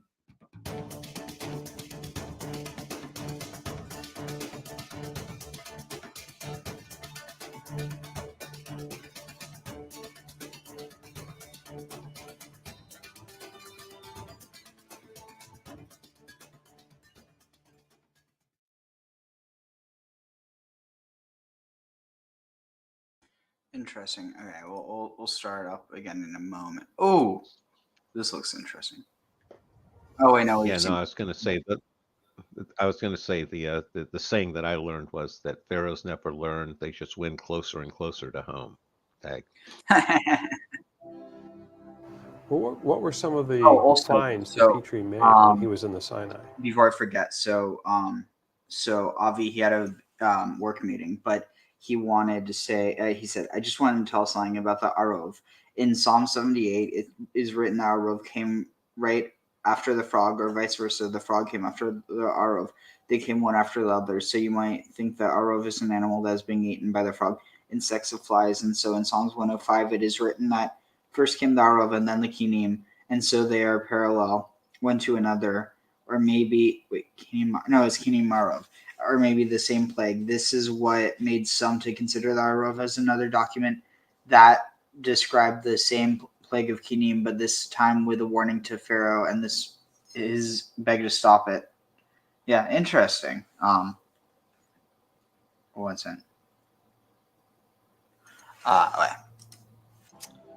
Petrie's work in the Sinai is incredibly important for a number of reasons, but in particular, he uncovered a group of inscribed objects, inscribed with a script which was unknown elsewhere in Egypt. This is the Proto-Sinaitic script. And of course, textual material which Petrie and others were uncovering in Egypt was abundant, but written in scripts which we're very familiar with, hieroglyphic, hieratic, demotic. This was something very different, something very other, and something perhaps which suggested straight away a connection with cultures outside Egypt. Of course, Sinai is a land that sits in between the Nile Valley, which was the heartland of the pharaohs, and the lands to the east into Palestine, Canaan. And so, this region we knew by this point was very important as a sort of bridge between those two lands, those two cultures. And what he had found there was perhaps the evidence that there was a written culture in that area, which was neither one we were familiar with, Wasn't Canaan Egyptian. and not Egyptian. Yeah. So something new came forward with that inscription. Mm-hmm. Yes, it's certainly what Peter was finding here was new. This was a new script, a new language, something that very much sat outside what was well established as something Egyptologists knew about in the Nile Valley. In Sinai, he was so bright that he immediately understood what he was holding. Yeah. He said, "This is an alphabet inscription. It's a strange, but somehow first of all he couldn't decipher it. The decipher was the great English Egyptologist Alan Gardiner, 1916, and Petrie had a kind of down-looking way on things, and he called it even the barbaric inscriptions that he found. Did barbaric Yeah. inscriptions. Another point that I never fail to remind people is that actually the inscriptions that were found around the caves, around the mines where these people were working and writing, were found by his wife, Hilda Petrie. Mm-hmm. She was also an Egyptologist, and she picked it up and she gave them to him, and then the whole story started. Yes. Well, I know that they started finding these, what do you call them, proto-Sinaitic? Is that Sure. symbols all around? They gave it the Sinaitic because it was in the Sinai. Is that correct? Right. 𝐤�𐤀𤐤𝐻 is in the Sinai, and so often this writing system that I refer to as early alphabetic. Some people use the term Canaanite because initially 𝐤�𤀀𤐤𝐻 in the Sinai was the place where the first ones were found. That script was quite understandably referred to as Proto-Sinaitic. We know there's something there that is kind of a transition between the Egyptian hieroglyphic signs and then the kind of monoliteral, one sign equals one sound, which became the basis for the alphabet. Phonetic, you mean? Yeah. And so we have, throughout the Sinai, you had workers from the land of Canaan. I think some could have easily been Israelites. That's not, that's disputed, but how do you determine what's Canaanite and what's Hebrew at this stage? And they developed this and wrote these inscriptions.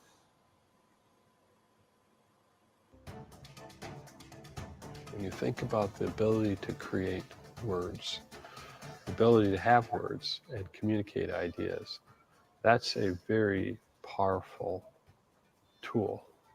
And the idea that where the alphabet came from, is there any new work that you know of concerning the alphabet? Well, the traditional ideas, the Phoenicians gave us the alphabet, and probably the true alphabet we have did come through them. But certainly it goes back much further than that. Now, Doug Petrovich has done a more controversial work using, in my opinion, some of the clearer text and coming to a decision that the original alphabet, original language was actually Hebrew. Is there a connection between the Semitic language of, in other words, I know that the Israelites were Semitic people, and the question about if they were in captivity in Egypt, was there any connection to their influence on this hieroglyphic system?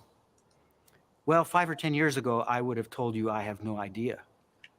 But I stumbled into evidence of Israelites at the very time when the Bible says, and where biblical chronology says, the Israelites were about to leave at the time of the Exodus. And that evidence launched me into a study of whether or not there's evidence for the 430-year sojourn, the 430 years of living in Egypt that it describes in Exodus 12, 40, and 41. And in stumbling into that evidence, that's where I came to understand that it was Hebrews who wrote the world's oldest alphabetic script. How did you make that connection? I made that connection as the result of a study that I had done on some of these inscriptions. And really, it all came from finding evidence of Israelites of Joseph's day who were living in Egypt in the form of epigraphical evidence. And that means written, finding evidence of Israelites of Joseph's day who were living in Egypt in the form of epigraphical evidence. And that means written inscriptions in Middle Egyptian, in hieroglyphic, that identify Joseph, his two eldest sons, Manasseh and then Ephraim, and one of Manasseh's obscure sons that you only read about in Joshua 17. I have a problem because that's not the reading of these texts. In other words, Ephraim and Manasseh are not mentioned in these inscriptions. Joseph isn't mentioned in these inscriptions. And so it's just not plausible to contend that they were the inventors of the alphabet and that these texts hail from those circles. I wish that we could say that. The difficulty, of course, is that if we say these are references to Ephraim and Manasseh's, and yet we have Egyptian names used for them, not the Hebrew names that we know them by, there's a missing link, as it were, and that link's not there. In other words, the way it works in the field of ancient languages is that positions have to be based in the evidence in a very secure and decisive manner. Does the language that's this oldest language, does it look like Egyptian characters, or is it similar to, or what's the difference? So Middle Egyptian hieroglyphics of the day in the 19th century BC, and Middle Egyptian has about roughly 800 or so hieroglyphic signs. And of course, the alphabetic script is much more simplistic. So what happened was early Israelites were the ones who invented the alphabet by taking 22 from among the 800 or so hieroglyphs, and they used them to create an alphabetic script. So 22 consonants were formed using the pictographs, and a pictograph is a pictorial representation in writing of something. And of course, hieroglyphics, it's all based on pictures. And now we have enough examples to show us. So does it look like there's different, these are actually representing different letters, or these are forms of a letter? These are forms of the letter from different inscriptions. This is Wadi al-Hol 1's example of this letter, Wadi al-Hol 2's example. So the fifth column represents the Hebrew proto-consonantal letters. That's the first alphabetic consonants as they existed in the Middle Kingdom during the lifetime of Joseph and just a little bit after. Well, that some of the signs derive from Egyptian signs. Yes, that's long been, well, I won't say known because it's not been proven. Mm-hmm. But you do have certain signs like the wavy line for, what would it be, meme, I suppose, Mm-hmm. and the house, I think. And pair, yes, for bait and whatnot. But now they have been pressed into service for a West Semitic language, not for an Egyptian one or for any Egyptian dialect. I would like to have evidence of the existence of a Joseph. For me, the Joseph that I know exists only in the story. If there was a Beit Yosef, house of Joseph, that kind of term does go back to a real ancestor. I mean, the Bnei Yisrael, the sons of Israel. I'm sure Israel was a real character, and Yaakov as well. And Jacob. Jacob, yeah. Mm-hmm. So, no, I have no difficulty with that. But it's just that outside the Joseph story, I don't see a real Joseph anywhere. Mm-hmm. Well, you mean a Joseph that was the prime minister of Egypt that solved the problem? That's right. And even some of the details about Egyptian life and culture from the Joseph story suggests that late period of writing. Okay, when Now- you say the late period, give people a date. Okay. Well, in terms of Egyptian history, the Saite period, which would be 664 down to the coming of Alexander, something like that. Okay, about 300 BC. Yeah, something like that. So it is really the late period of Egypt's independence. And there were a number of plot motifs that circulated in the literature of the time and the folklore of the time. Up until now, scholars have told us there was no Hebrew language that was in place for the law of Moses to have been written between 1446 and 1406 BC. But now with the discovery of these inscriptions that go all the way back to 1840 BC, when the first inscription, Hebrew inscription, Back to the time of Joseph. to the time, the days of that Joseph was alive, since we now know that that written script existed, we can infer that for hundreds of years it was already in use among the Hebrews before Moses even came onto the scene. There's been a criticism that it says that Moses could not have written the Bible because he didn't have the ability to write at the time of the Exodus. He had the ability because he was a prince of Egypt. He was educated. He would have been educated in reading and writing ancient hieroglyphs. Well, he didn't have the ability to write Hebrew, right? Well, no, he did, you see. This is the point. With these inscriptions, these Protestantic inscriptions, we have an alphabet now at the time that I would put Joseph and Moses. In other words, that era is when this comes into being for the first time. So if Joseph, for instance, was the person who invented this method of writing the Semitic language as a script, Moses would have learnt that very easily and very quickly. And that would have been the form of writing that he would use to write the narrative of the Exodus journey, the laws of the Israelites that would be, handed down. Whoever it was that wrote the Torah was familiar with Egyptian culture. For example, the name Moses, it sounds awfully similar to Tutmosis, Ahmosi. Those are Egyptian names. Sounds very similar to that. Whoever wrote the Torah was familiar with Egyptian culture, with topography of the area, behaviors, norms, and other things. So you have an individual who was familiar with Egyptian life at that period. And here's another example.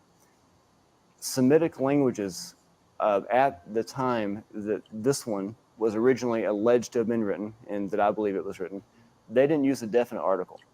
What's a definite article? Whenever we try to make something specific or definite in English, I might say the magnifying glass as opposed to a magnifying glass. Mm-hmm. So I'm talking about one particular. In Hebrew, you have a definite article that goes back to the time 1400s BC.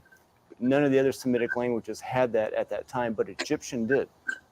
And it's only to be expected that Hebrew would have developed the use of that particular grammatical form because of the... It's interesting, but yeah, let's finish up. So, where are we? Ve'as Adonai kidavar Moshe. Nah, I can't. My voice, I can't do it too. Ve'as.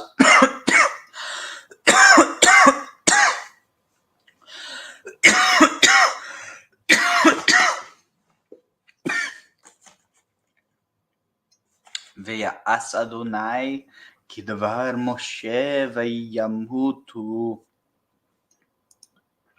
הצפרדעים מן הבתים, מן החצרות ומן השדות. And Adonai did thus, as the word of Moshe, or as Moshe asked, and the frogs died out from within the houses and from within the courtyards and from within the fields.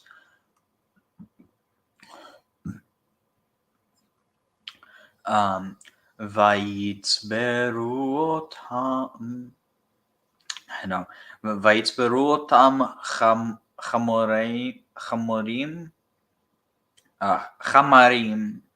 chamarim. Vatibash. Haaretz, Vayitzberu otam, and they tzabar, and they heaped up the the clay, the mire, the detritus,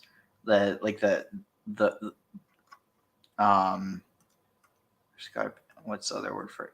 Like the chama, like the filth. I don't know. Chamarim, swelling, surging, a heap. Oh, a swelling, or like it's a heap that's like about to burst, and it stank up the land. They anyway, yeah, I don't need to go into it. It's not important. ויראה פרעה כי הייתה רווחה. Respite, relief. Interesting. I wonder if there's any. The root has got to be ruach. And I mean, because, yeah, I'm wondering is harucha or havracha, harvacha, harucha. כי הייתה harucha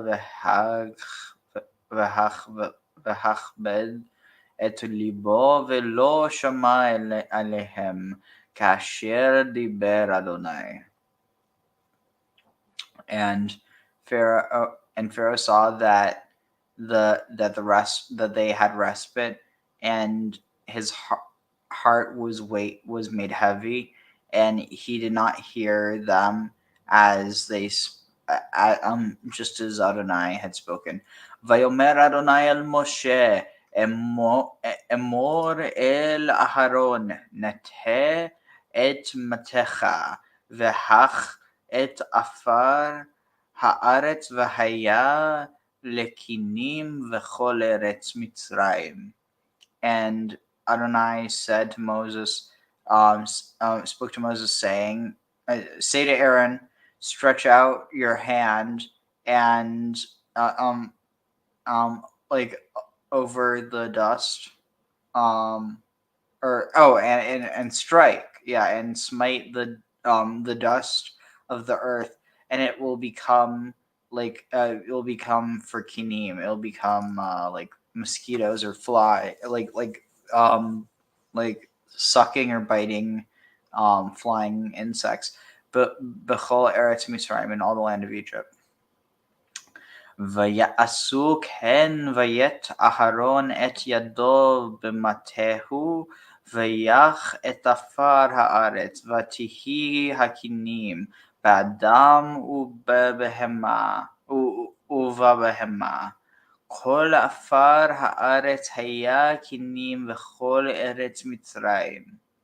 And he did thus, and Aaron stretched out his hand with his staff in it, and he struck the dust of the earth, and it became kinim. I'm just going to say kinim, but basically those insects that I mentioned before. On or in humanity, and or they came upon. Wait, where does it say that they came upon? But they were kinim upon humanity and upon humans and upon the beasts and all the land and all the land that would all the land and in all the land they were kinim in all the land of Egypt. I don't know. All the dust of the earth turned. Where's this? Kolafar ha'aretaya. All the dust of the earth was kinim in all the land of Egypt. Okay, that's clever because it uses eretz and aretz here not interchangeably, but it's like in a very clever way. Vayasu ken hachatumim בלתיהם להוציאה את הכינים ולא יכלו ותהי הכינים באדם ובהמה. And they did, and the Khartoumim, the enchanters, sorcerers, magicians, did thus, did also Bilateham in their fire spells to cause Kinim to go out and they were not able to do it. They were not able, and the Kinim were upon man and upon beast. ויאמר החתומים אל פרעה אצבע אלוהים היא ויחזק לב פרעה ולא שמע עליהם כאשר דיבר אדוני. And the magicians said to Pharaoh, Etzba Elohim, what's Etzba? The finger of God. Oh, God's finger, his little finger, it's pointing at us.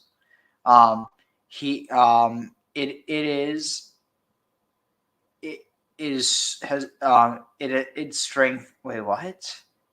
This is a finger of God. Oh, they just said Etzba Elohim he. Oh, it is the finger of God. And Pharaoh's heart was strengthened or hardened. Yeah, strengthened literally. And he did not hear them, just as Adonai had said. What's the samach for? And any thoughts? Yeah, I was going to say I often feel it's a finger of God pointing at me, but not necessarily the one that they're referring to there. Yeah, I feel like it's like, oh, you naughty human. This is the finger of God, and it's pointing at you because you did something wrong. And did you actually do something wrong, or is someone just saying you did something wrong? Because they're not the same thing. Exactly.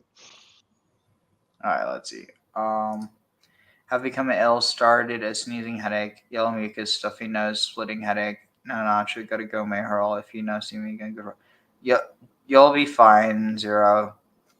Just stay well and just drink lots of fluids and hope you feel better.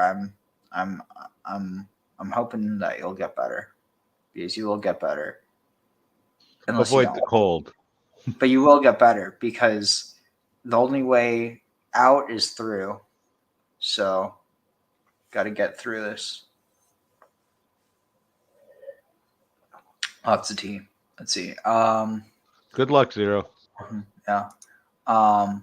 The frog god Kek represented darkness. Kek is the god of chaos and darkness and is associated with hours before dawn. 420 said, "Good day, folks." Oh wait, that might have just been the same one from before, but good day again.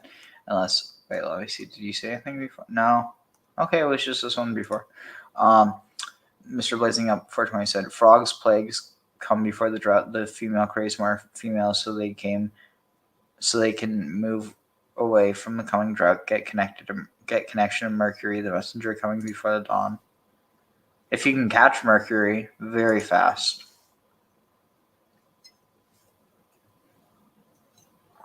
Let's see, where are we reading till? Let's see. So we are on 8 right now, and let's see.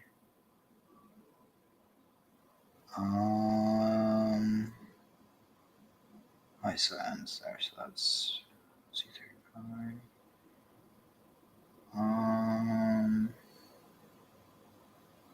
Yeah, I cannot do it right now. So we go until 19, so 18. So that's a few more. So but let's see.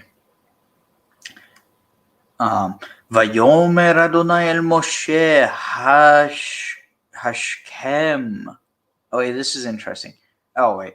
השכם בבוקר והתייצב לפני פרעה הנה יוצא המימה ואמרת אליו כה אמר אדוני שלח עמי ויעבדוני. And Adonai said to Moshe, early in the morning, station yourself before Pharaoh and behold, as he goes out to the waters, and say to him, thus said Adonai, who has sent, let my people go that they may serve me. Ki im einecha משלח את עמי, הנני משליח בך, ובעבדיך ובעמך,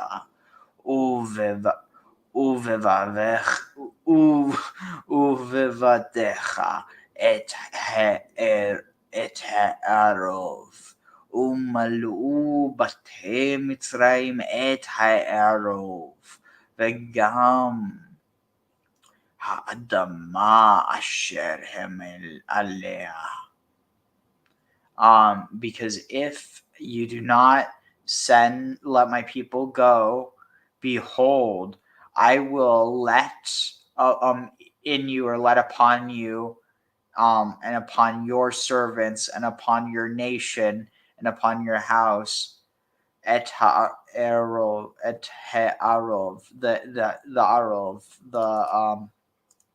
the swarm, or mixture, or incessant motion, plague of stinging flies coming in swarming. It's uncertain, but umalu, and your houses will be filled, and the houses of Egypt will be filled with arov, with like a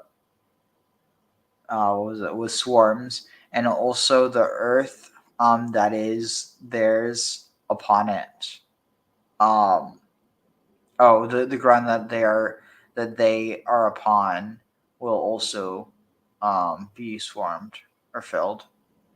Vegam. It said vegam. Yeah, vegam. והפלאתי ביום ההוא את הארץ גושן, אשר עמי עומד עליה לבלתי היות שם ערוב, למען תדע כי אני אדוני בקרב הארץ. And on that day, I will distinguish you from I will distinguish the land of Goshen, that is Amiomed, that is where my people stand or dwell upon it, Levilti, so that Levilti Hayot Sham, so that their Orev refuses to know it, or so that there they do not know. So that they shall not be there, and so that you will know that I am Adonai in the midst of the land. That's an interesting way of saying it. So that's 18, and that's where we finish off. So here, let me close that, and then we'll Baruch atah Adonai Eloheinu melech haolam, asher natan lanu Torat emet, v'chaye olam nata betochenu.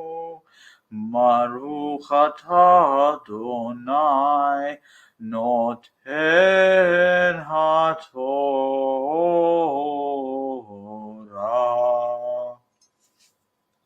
So we still have 2 parts left, and we'll do that later today at some point, or tomorrow, or whatever. Same stuff. So you have any thoughts before? I'm going to probably we'll finish that last video and then we'll close out. But you have any thoughts? Well, it's jumping out to me how, all the different various interpretations. You have the, it's like the Exodus becomes like a Rorschach test.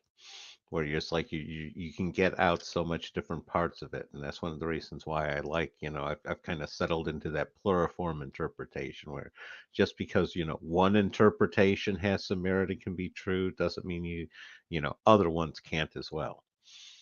And it's so much nicer than arguing over this is the real meaning. That's just a battle that's not worth fighting. Tag. Yeah, it's like, well, this is what the authorities say. It's like, what authorities? There's 70 different interpretations. Well, isn't that the saying? You put 3 rabbis in a room, they come out with 5 different midrashes. Yeah, you put one Torah in the room, you get 70 different interpretations. Yet somehow, when they translated it the exact same way. But when it comes to actual interpretation, that's where they don't agree. Exactly. They agree on the words. The meanings are a whole different story. But see, that's the fascinating thing, because when you translate something, you're inherently interpreting it. So that seems to imply something else was going on there.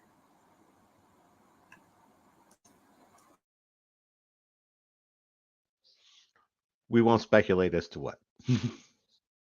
Interaction of the Hebrews with the Egyptians of the day. So there's the use of the in front of defining something. Right. What's unique about Sinai 377 as an inscription? Sinai 377 represents what I know to be the oldest Hebrew alphabetic inscription in existence. If we take this image now and take away the photo, this is what it would look like if it's just the letters on here. Well, so we have 2 inscriptions side by side, intricately bound. Sinai 377 in Hebrew, Sinai 46 in Middle Egyptian. At the top, in what's called the lunette, is the year date. Then the name of the king is given here. And that locks it in place chronologically.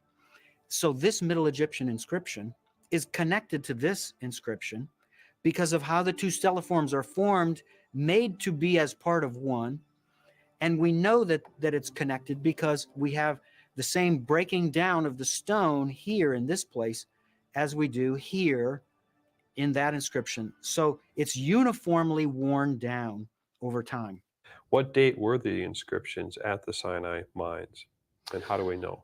Right.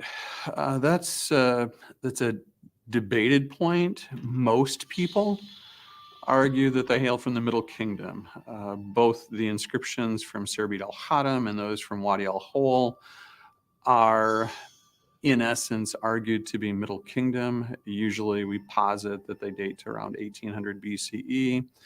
One of the reasons we do that is because, for example, at Wadi al-Hol, the inscriptions that are closest are actually Middle Kingdom texts, and the same is true for the Serbid inscriptions. Yep. The difficulty is that just because there are inscriptions close, Northwest Semitic inscriptions close to hieroglyphic inscriptions or hieratic inscriptions, one can't assume that they must have been put there at the same time. Is this one of the very first inscriptions that show you that there's a Semitic connection to ancient Egypt? Yes.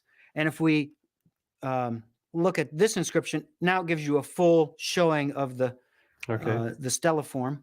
And then if all of this is drawn in, which I did with computer generation, you take away the photo and this is what you're left with. These 2 inscriptions are connected. The Hebrew inscription reads Malal Opheh, which the verb comes first and then comes the subject.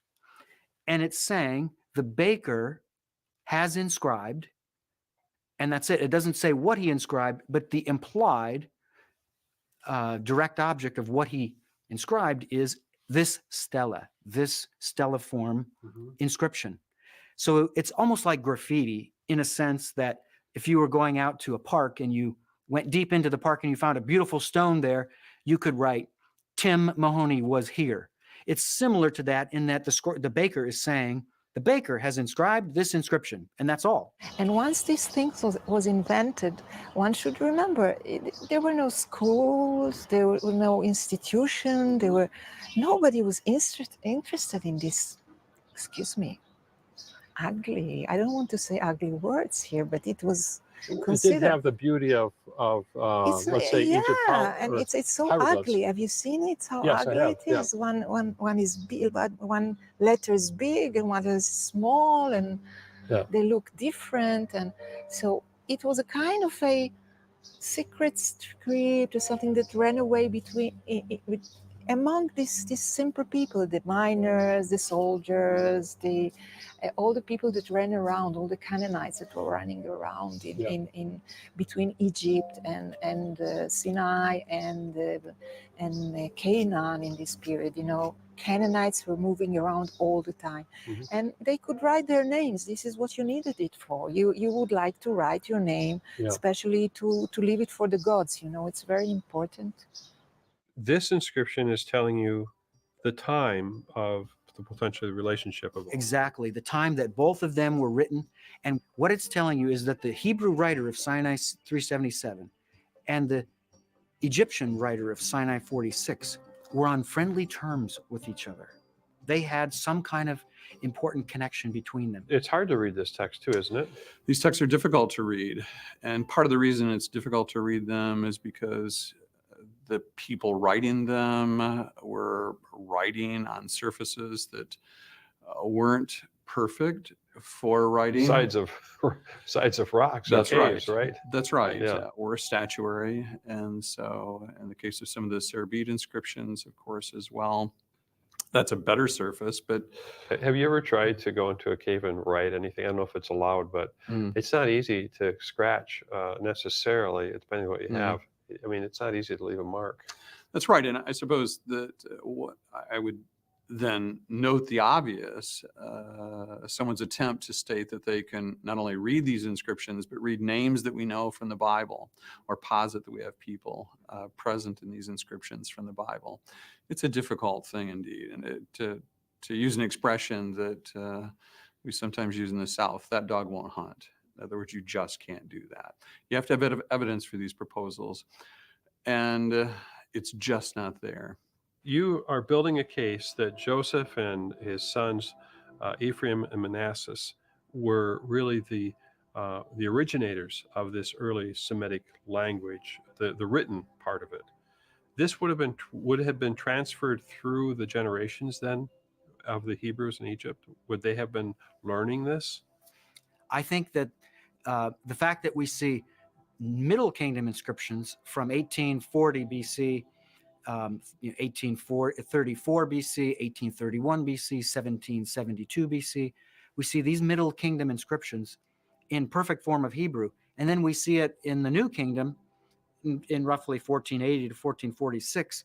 That shows a great continuity over those hundreds of years, that even though the script itself worsened in the sense that it became more abstract, less pictographic, and less beautiful, nonetheless, all of the important elements of language were maintained. That's going to be disputed by most scholars simply because in his determination and in his translations, he's found people and characters and things related to Israel's history, which they don't like them because of where they're dated. It pushes it back to the 15th century BC, and they're not comfortable with that particular dating system for some of these things. And but nevertheless, it's a seminal work that needs to be investigated and carefully read.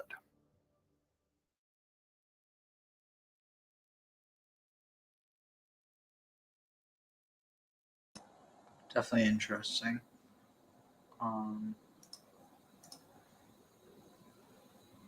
Let's see.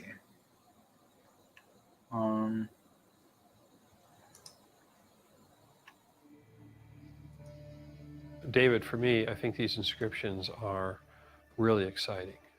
The whole concept that the alphabet came out of these, I mean, that there's proof that this is where it began. There's something pretty exciting here. It's exciting for me because I've personally been there to see them.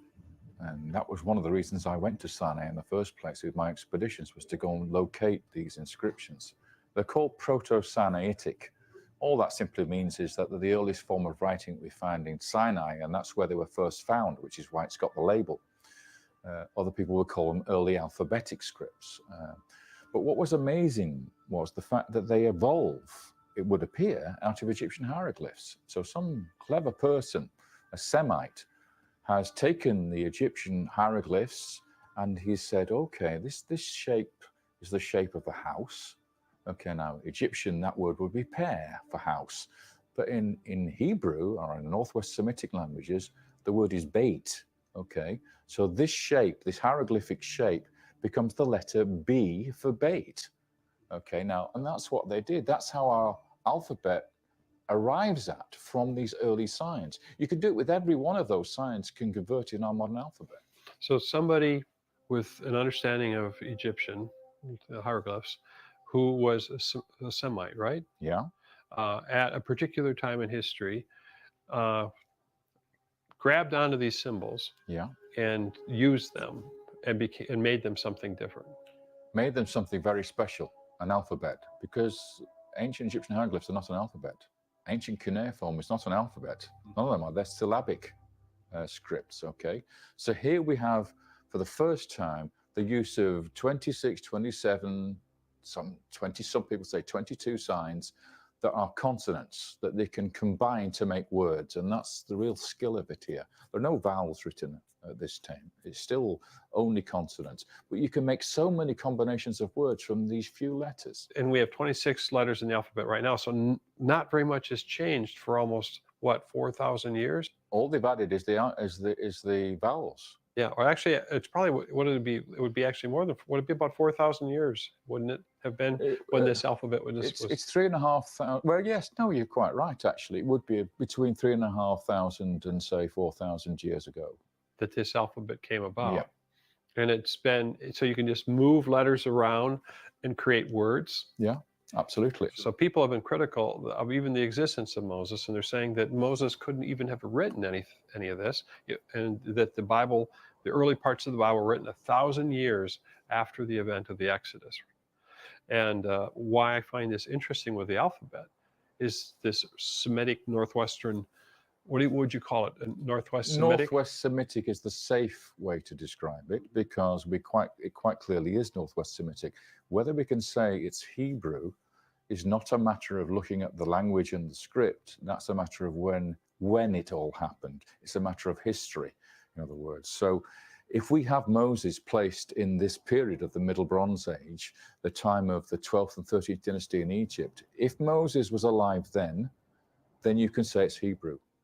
If you want to put Moses in the time of Ramesses II, then it can't be Hebrew, because it's too early to be Hebrew. And that's the crunch of the whole thing. No, I don't think I followed you with that. Why couldn't it be Hebrew if it's in the time of Ramesses?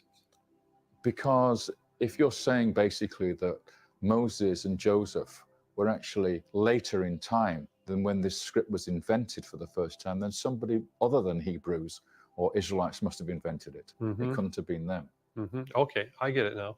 So, I mean, that's why, and one of the reasons why people won't call it Hebrew, even though it's an early form of Hebrew, is because Moses and these people couldn't have existed, because it wasn't until 500 or 600 BC that the story was created. That's a different issue. That's the argument that the biblical stories were written down at the time of Josiah, King Josiah, or perhaps Jeremiah might have been the author. Some people have suggested that. I would prefer to see it that they were compilers of the Bible. In other words, these texts were already written, but they brought them together to create what we call the Tanakh. Jeremiah might have been the author. Some people have suggested that. I would prefer to see it that they were compilers of the Bible. In other words, these texts were already written, but they brought them together to create what we call the Tanakh, the entire Old Testament. And so that's the action that might have been going on in the 7th century BC, not the actual writing of them, but the compiling of them, and maybe some editing was going on as well. We talked about that example of Ramesses being the name given to the city that the Israelites lived in. Well, we think it's probably Avaris that they lived in, and that name has been changed at the time of Josiah for the audience of Josiah's day. At that time, they would have known about Ramesses, but they never would have known about Avaris. So if this Northwest Semitic script was available, and you're looking at the Middle Kingdom as being a time when the Exodus could have happened, sure. Do you think that Moses could have then written the first 5 books? The clue to this is not just simply identifying it as biblical Hebrew, but actually reading it.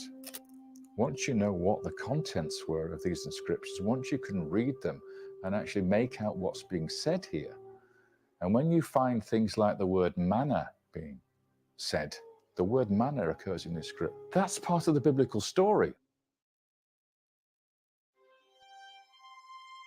Let's talk about that inscription. So you took these inscriptions, you've been to that location, and you took these inscriptions and contacted a rabbi in Jerusalem. Yeah, that was a very interesting experiment. I thought, well, you know, I'm not a Semiticist. I'm not the sort of person who could actually delve deeply into this. I can identify the signs into Hebrew letters. I know which signs represent which Hebrew letters. So what I did was I copied down all these inscriptions into Hebrew letters and sent them to the rabbi. Okay, now I'd never met him. We'd done all this by the internet. And I just simply said to him, look, I'm sending you some sentences in Hebrew. Can you make anything of them? Can you read them? Are they gobbledygook? What do you make of this? Do we read them left to right, right to left? Who knows? I'm leaving it up to you to decide what you think this is. And within 24 hours, he sent me an email back and he said, this is biblical Hebrew. I can read it as if I was reading a Torah scroll. It's biblical Hebrew. It makes absolute sense to me. I'm a rabbinical scholar. I know my Torah. And I can read this straight off the page. What were some of the things that were written there? Well, there are things like instructions how to use manna. Not to, you know, that in the Bible there's a big thing about, you know, you mustn't store it. You have to eat it when it's given to you. And this thing says, pay attention to the way you use manna. You know, follow the Father and his instructions. It also says things like, I uprooted a beautiful garden. Now, what does that mean? It means that the Israelite slaves, have been uprooted from the garden, which is a reference to Egypt. We hear about Egypt being called the garden. They've been uprooted from there, they've left it and come into Sinai. All these things relate to the biblical story of Exodus, and they're there on the rock walls. And this is what Flinders Petrie found in 𝐤𝐷𝐀? Yeah. What I understand is that it was a while for them to interpret it. Why couldn't they see the connection between Hebrew today and this ancient language? It was a difficult one, really, I suppose. They weren't themselves familiar with the Semitic languages and script. They were Egyptologists, of course. They had to have a specialist to come along who really got to grips with it, and that was Sir Alan Gardiner. And he was a great scholar of different languages and scripts. And he managed to translate one simple phrase, if you like, into Northwest Semitic. And that was the point at which we all decided that Northwest Semitic was what this was represented here in these inscriptions. But even then, it's taken us forever to actually translate them because nobody's been trying to read them as biblical Hebrew. They've been struggling to try them in a different way. So I go and I send this stuff to the rabbinical scholar in Israel, Rabbi Michael, and he just comes back and says, well, I can read it straight off the page. And what type of I mean, he has a Yemenite background. Would he have seen the text? Like, did Hebrew text change over time, or? It's more the fact that the Yemenite tradition is more conservative. It's been maintained over the centuries. It's not as a modern Hebrew, if you like. It's much more ancient. The traditions are more ancient. And therefore, you get closer to the original language of the Bible by studying through the Yemenite school. I know you've suggested that the people haven't been able to find evidence for the characters in the Bible because they're looking in the wrong time. Do you think that there's any connection to this, not seeing evidence earlier with this whole connection to the Northwest Semitic language? In a sense, when you propose a new idea, a theory, if you like, you put it down, you present it to your peers, and you present it to the public. And then it's tested. And the way it's tested is you try and find the evidence to confirm whether the theory is right or to knock the theory down. This discovery was made many years ago of these inscriptions in Sinai, but I didn't start looking at them until after I'd written the theory of the new chronology. So for me, this is new evidence that proves that Moses did exist at the right time period that I would place Moses, and he's writing a Hebrew script that would enable him to write the laws of Moses and the itinerary of the Exodus, and even possibly the book of Genesis itself. Now that to me is a proof for the new chronology. It shows that this is the real time period of the Exodus. This is the real time period of the wanderings, and this is the real time period of the conquest. You said the book of Genesis. Did you mean book of Genesis, Exodus, Leviticus, Numbers, and Deuteronomy? No. I meant that he'd written the itinerary, etc., and he may even have written the book of Genesis. Okay. Because, in fact, that's the one book that everybody says he could not have written. Yeah, the impossible one. Yeah, because there's just no way you could write something as long as that and complex as that. You might be able to write Numbers and Deuteronomy because the laws. That's the sort of thing you could expect a leader to be writing laws. Who do you think actually was the inspiration for this alphabet? I think it has to be Joseph. That would be my guess, because of what he was. He was the vizier of Egypt. He was the most important man in Egypt after the Pharaoh. He was educated. He worked in the palace. He was running the country virtually. He was an administrator. Now, he was familiar with Egyptian hieroglyphs. So what better person to invent the Hebrew alphabet than the person who was familiar with the hieroglyphs, who knew the Semitic people, who was administering the land? He's the guy who's most likely to be able to come up with this idea. Well, I know that some people, there must have been a lot of people who've looked at this language earlier, or this text, this script, right? There must have been a number of people who looked at it.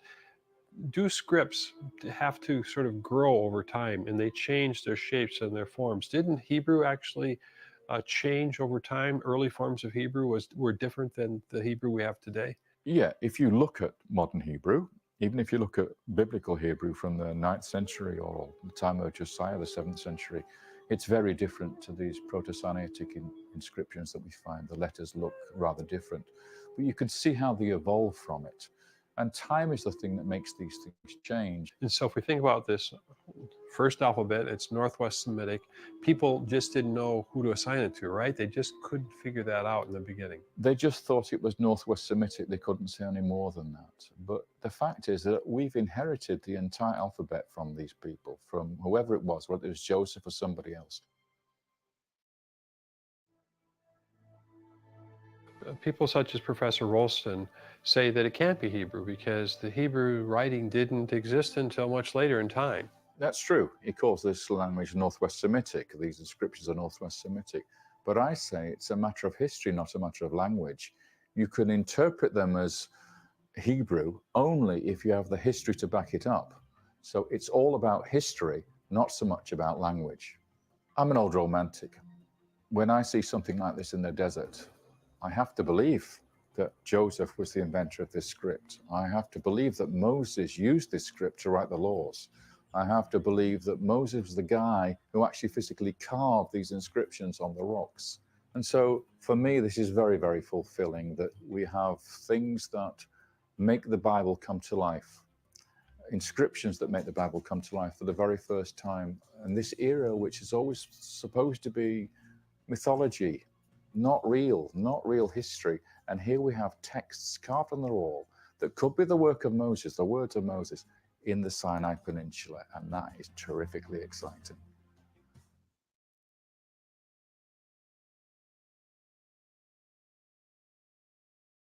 All right, any last thoughts before we close out?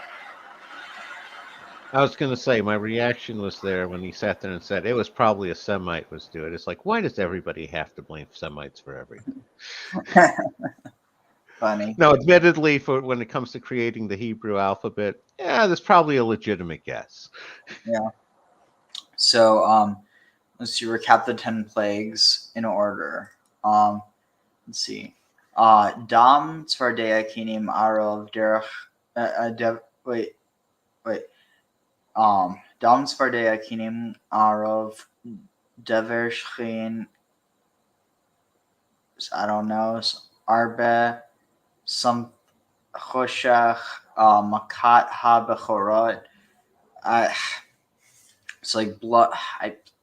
It's going to take me long. Let's see. Blood, frogs, he names so like flies, swarms, disease, boils. I forget. I think something to do with like leprosy, maybe. I forget. That was the boils. I thought it was hailstones. Oh, right. The hailstones, like the hail and the fire, darkness, and then death of the firstborn. Let's see. And then 420 says when the female marijuana plant is stressed, it turns a branch male, it pollinates the mother. Every seed of the mother is female seed. There's no male DNA in the male branch. Is that a miracle? I don't think that's true, because if it's not around any like if you have I mean it depends if you have a female plant and it's not, I don't know what you're talking about, because you still need you need the pollen from somewhere. Like I mean I'm sure it can happen, but like it doesn't mean that there's no male DNA in there.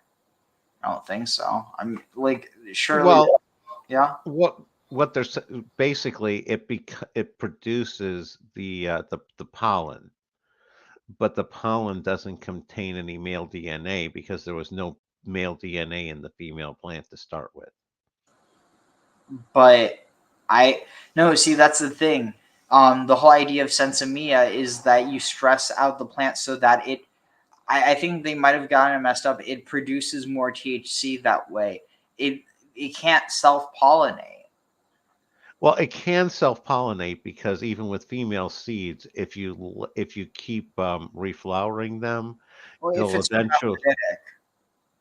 What's that? If it's hermaphroditic. Well, yeah, but the thing is, if it's what is the DNA of the seeds? Again, I would have to look into exactly how the DNA for the for the plants work here. Again, it works differently than like the XY that humans work off of. So you're wrong. You can put silver on the branch, it turns. Well, then it's not it doing it. It's responding to a stimulus that you're giving it. It's not like it's just doing that out of the necessity to self-pollinate. Because if that were the case, you wouldn't be able to produce sensimilla.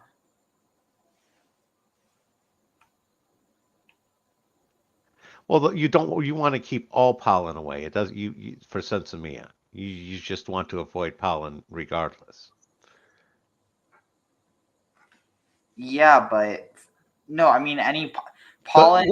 Part of the point of this one is you only produce female seeds this way. If you're basically like a seed bank, that's a way to produce female seeds that you're comfortable with them being female seeds, as opposed to like in the wild, you'd have it mixed male and female. Do you see what I'm saying? Okay, yeah. I honestly, I do need to look it up more. But my point is that it's not doing it of its own volition in that case. If you're giving it a stimulus to cause it to do that, While that's true, it will happen in the wild. Like I sat there and said, is a female plant, it'll turn male at the very end, and some of that could very well be a survival instinct, so it produces at least some seeds to produce some female plants the next year. Tag. So, I mean, if that, I'm just failing to understand. So if you have a female plant and you keep it away from any male plants, how will it eventually do that? Because as it ages, eventually towards the end there, it'll start producing the male flowers. It'll produce flowers, not just the stamens and the trichomes. Really? Yeah. How far along? Usually about the second reflowering cycle. What do you mean second reflowering cycle? Well, if you do indoor growing, you force the flowering based off of the photocycle. you reduce the sundown, the sundown to say like 8 hours a day rather than keeping it 24/7. Yeah, but what do you mean? Like you harvest the plant and then you let it grow back or something? Yes, you reharvest it and you put it back into the vegetative phase, and you sit there at either turn it back vegetative or you keep it on the lower cycle and you allow it to bud again for a second and maybe a third crop. Is that more efficient than just getting a new batch? Depends on your price constraints and everything. Fair. Interesting. I didn't know that. I thought that once you harvested a plant that Yeah, no, you can produce at least. It's not as strong as the first one. The first one's always the best one, but no, you can produce a second crop. Interesting. Well, that let's see. It is a well-known fact to those who grow pot. You don't stress your plants, or you'll get seeds. Interesting. Anyway, I gotta get going, but this was fun, and we'll do it again soon. So until next time, let's see, where is it? Want to tell the Rebbe the words of the new song that we're singing with Mashiach, right? So I'm just going to read them. Am Yisrael, have no fear. Mashiach will be here this year. We want Mashiach now. We don't want to wait. Okay?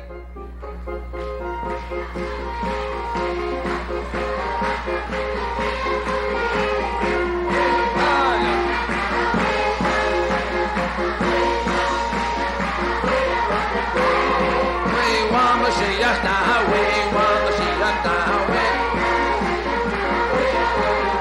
oh yeah, Am Yisrael, have no fear, Mashiach will be this year. Am Yisrael, have no fear, Mashiach will be here this year. We want Mashiach now, we want Mashiach now, we don't